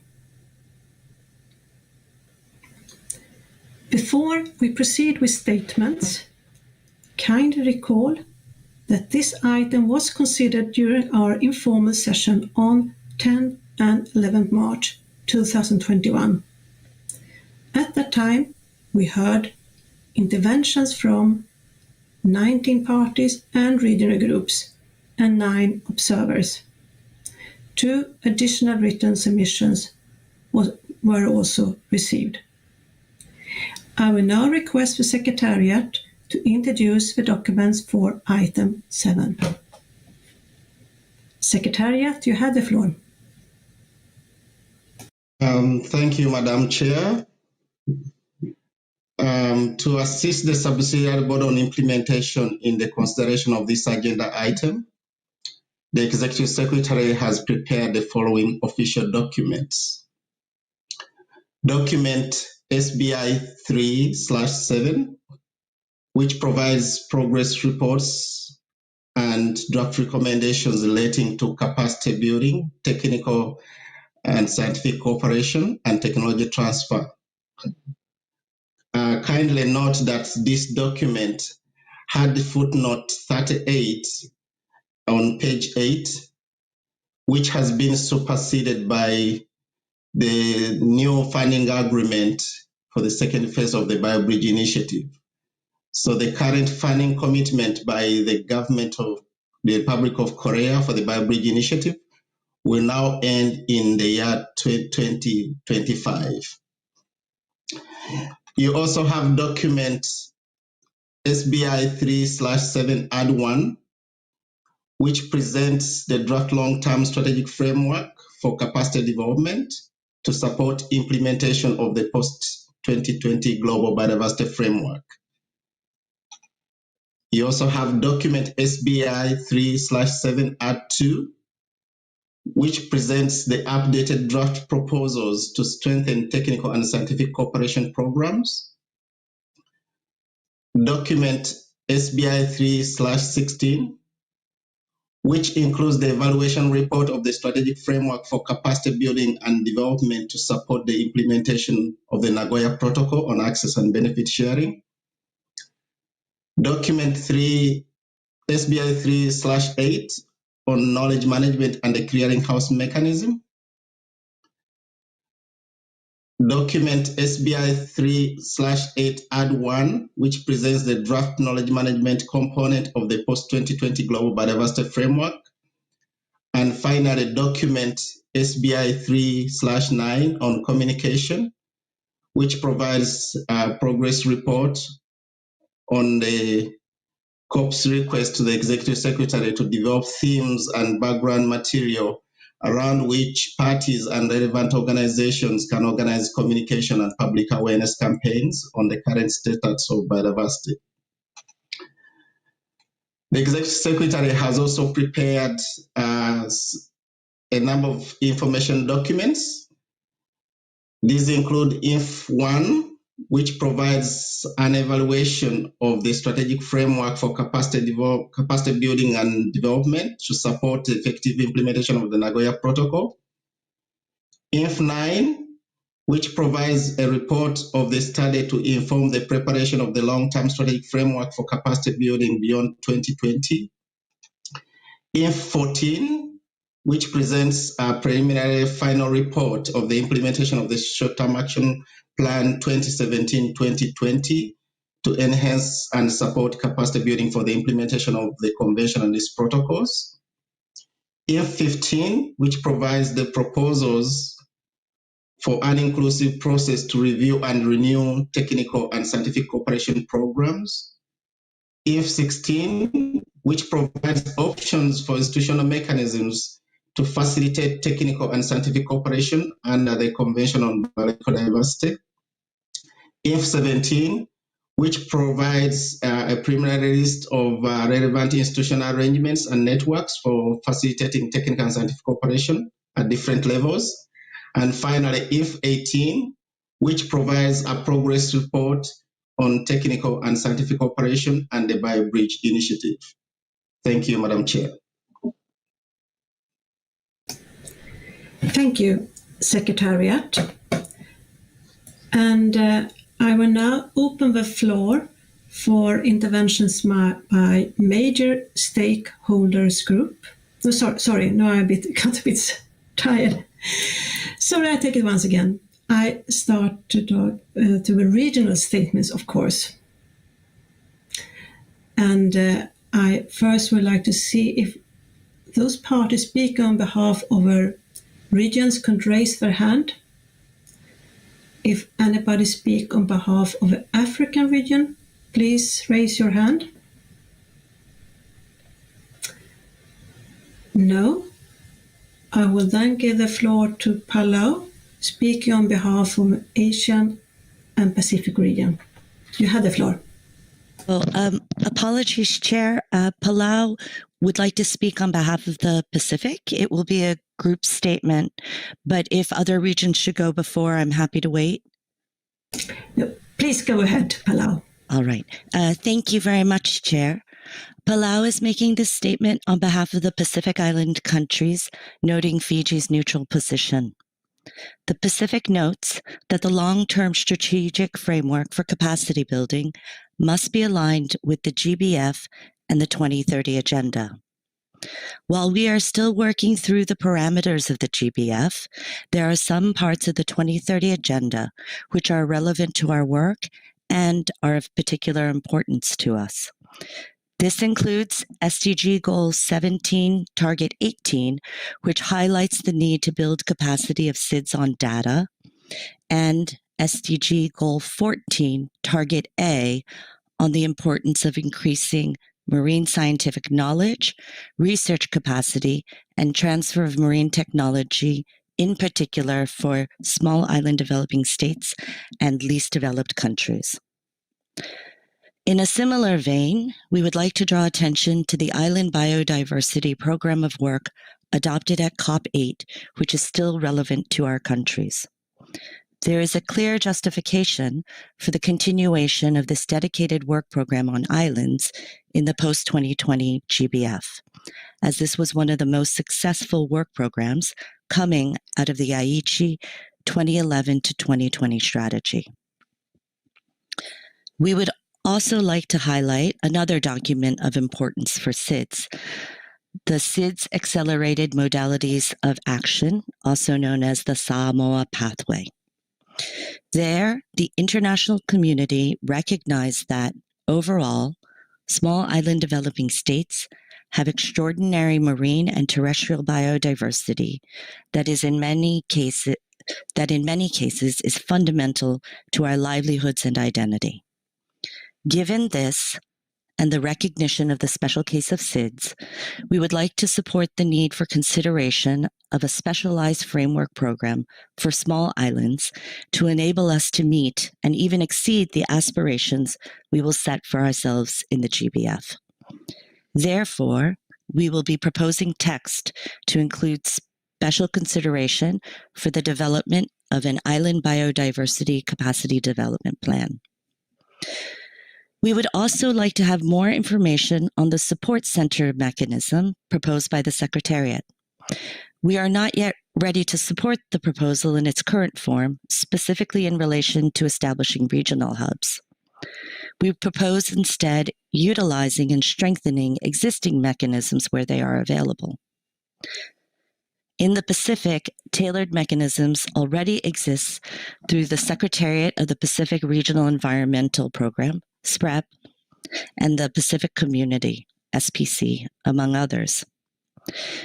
Given the commonality of objectives of existing mechanisms and the SCBD, the long-time cooperative arrangement between these agencies and countries in the Pacific, and the unique issues of our small islands, it is more efficient and productive to use such hubs for our region. We thereby emphasize the need for a specific Pacific hub rather than the regional Asia-Pacific region and the importance of utilizing existing Pacific mechanisms. We would also like to request that text be added to Annex 3 to ensure that small island experts would be included in the ATEC, as they will have a unique lens and experience which can be helpful when devising guidance and recommendations on technical and scientific cooperation. We will submit our text to the Secretariat in writing. Thank you, Chair.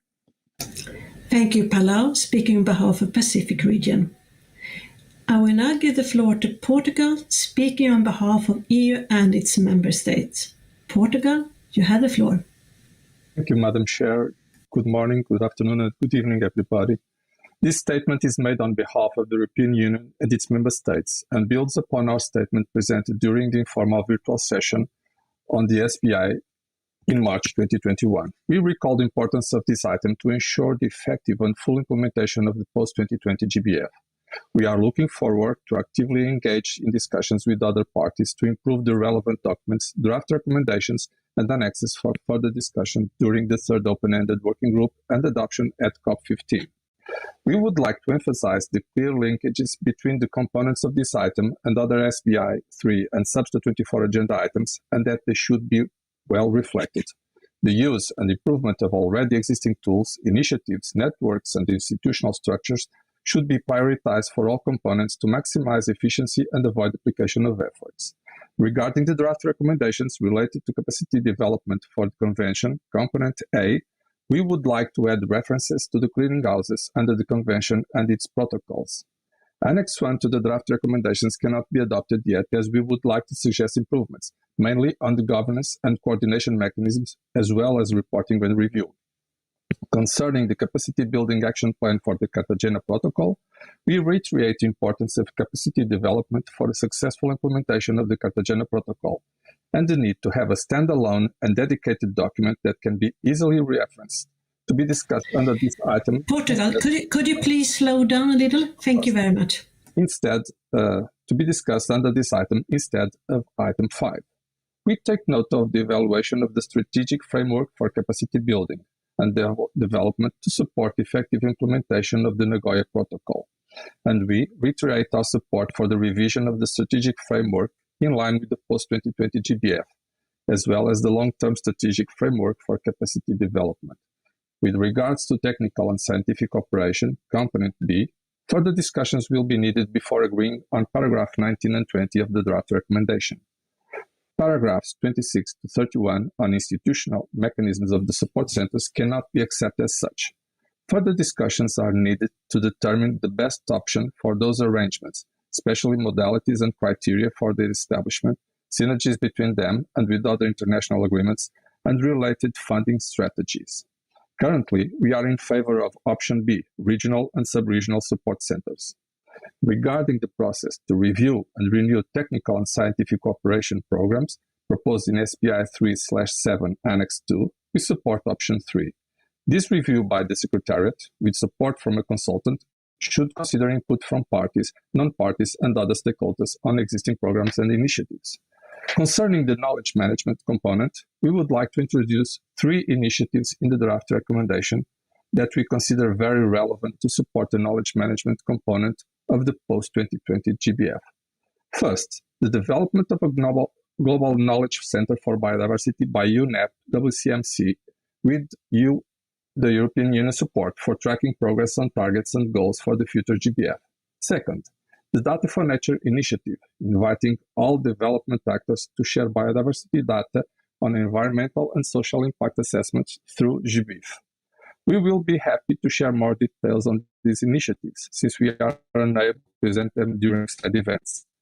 Third, the panorama, solutions for a healthy planet partnership, as described in the document published under other documents for SBI-3.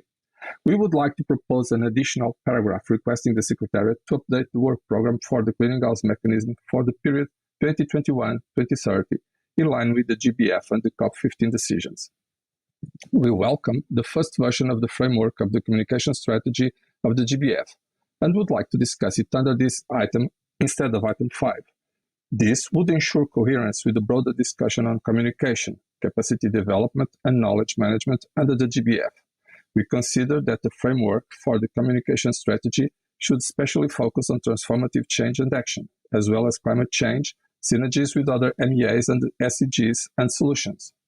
The Communication, Education and Public Awareness Informal Advisory Committee should be more involved and mentioned in the communication strategy to ensure that parties are involved in the communication strategy and not only the flotilla and the CBD Secretariat. To assure this, the mandate of the CIPA-IEC should be renewed. We will make suggestions for this in the draft recommendations. We will propose textual amendments to improve all draft recommendations, Annex 1, Annex 2, CBD SBI 3/7/2, and the standalone capacity building plan for the Cartagena Protocol. This will be posted on the dedicated portal. Thank you, Madam Chair. Thank you, Portugal, speaking on behalf of EU and its member states. And I will try to conclude regional statements today. I would like to ask Antigua and Barbuda, are you speaking on behalf of the GRULAC region? of Caribbean SIDS. Okay. May I go ahead? Thank you. Yeah, please go ahead. Thank you. Thank you, Madam Chair. Antigua and Barbuda speaking on behalf of Caribbean SIDS. The Caribbean SIDS lend their full support to the Pacific SIDS statement as read by Palau. Madam Chair, small islands are biologically and culturally rich in diversity, including coral reefs, mangrove wetlands, seagrass beds, and ecosystems which harbor great diversity. The geographic barriers which allow for evolution on islands to produce unique species which maintain genetic variability has been matched by our region's aims to conserve and sustainably use these important resources. SIDS remain committed to addressing the three pillars of the Convention with full and effective participation of Indigenous peoples and local communities. The pandemic has exacerbated the old and presented new social and economic challenges for vulnerable states such as ours, highlighting the necessity of the development of a capacity building framework designed specifically for SIDS. Dear colleagues, SIDS participate in a spirit of willingness to engage in negotiations. We are optimistic and expect that we'll be able to make good progress in this SBI session on capacity development, technical and specific, and scientific cooperation and technology transfer. In order to move forward, we'd like to make the following comments on the document. We remind parties of the Island Biodiversity Program of Work adopted in COP8 that is still relevant today. There's clear justification for the continuation of this dedicated work program on islands in the post-2020 Global Biodiversity Framework, as this was one of the most important and successful work programs coming out of Aichi 2011 to 2020 strategy. We would also like to highlight the SIDS Accelerated Modalities of Action Pathway, the Samoa Pathway. The international community recognized that overall, small island developing states have extraordinary marine and terrestrial biodiversity that in many cases is fundamental to their livelihoods and identity. Given this and the recognition of the special cases of SIDS, we would support the need for consideration for a specialized framework program for small islands to enable us to meet and even exceed the aspirations we will set for ourselves in the Global Biodiversity Framework. Especially in SIDS, we would like to highlight the need for gender-sensitive capacity building, support effective data collection and reporting. Building capacity to mainstream gender and biodiversity is essential to strengthen the awareness and capacity of SIDS to integrate gender perspectives into implementation of the Global Biodiversity Framework. In support of the Pacific SIDS Island Statement, we also suggest that text be added to Annex 3 to ensure that small island experts will be included in the RTEG, as they will have a unique lens and experience which can be helpful when devising guidance and recommendations on technical and scientific cooperation. Please note that financial technical support is greatly needed by the small islands such as ours to implement the capacity development framework, and we will provide specific text in writing to the Secretariat. Therefore, we are requesting the Executive Secretary to develop a capacity building framework for the SIDS in view of addressing the challenges and special circumstances of SIDS in implementation and monitoring of the post-2020 Global Biodiversity Framework and present such a framework for the adoption of COP16. Madam Chair, with only 7 months left, we are entering a crucial phase in our journey towards the 15th Conference of Parties. We need all parties on board with the participation of all relevant stakeholders, in particular IPLCs, women, youth, subnational governments, and the private sector. We expect that during these upcoming days, we'll find consensus to advance negotiations to support a productive COP15 capable of halting and reversing the cultural trend of global biodiversity loss. I have submitted the changes to text in writing. Thank you very much, Madam Chair. Thank you, Atingwa and Barbuda. We will only have time for regional statements today. So I would like to ask if those parties who have raised their hand, are you speaking on behalf of the African region? And if not, you can...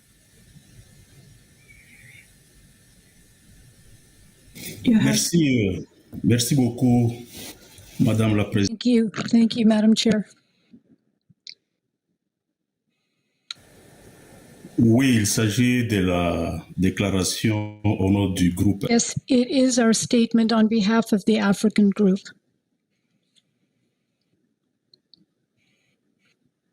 Thank you, Madam Chair. I would like to recall that the Democratic Republic of Congo had made a statement during the informal session, and that statement was made on behalf of the African group under this item. So today,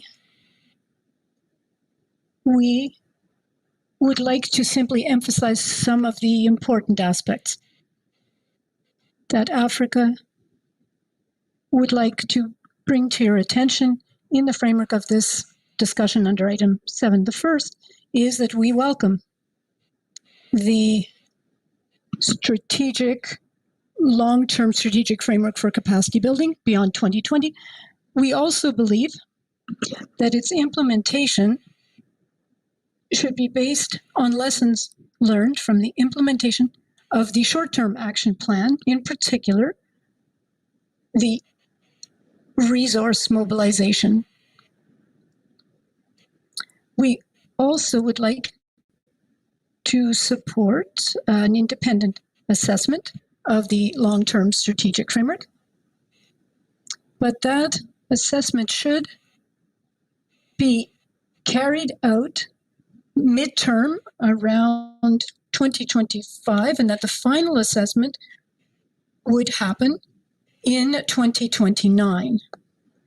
We also support the informal advisory group for technical and scientific cooperation.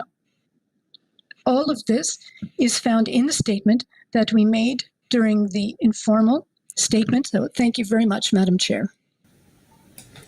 And thank you, Democratic Republic of Congo, speaking on behalf of African region. Distinguished delegates, now it's 10 o'clock, almost 2 minutes over time. I apologize for that. I wanted to conclude the regional statements. And this brings us to the end of our SBI plenary meeting for today. We will reconvene the SBI plenary tomorrow at 7 a.m. Montreal time to continue with item 7 on capacity building, technical and scientific cooperation, technology transfer, knowledge management and communication. And I will then open the floor for interventions by parties. This meeting of SBI plenary is now closed. Thank you.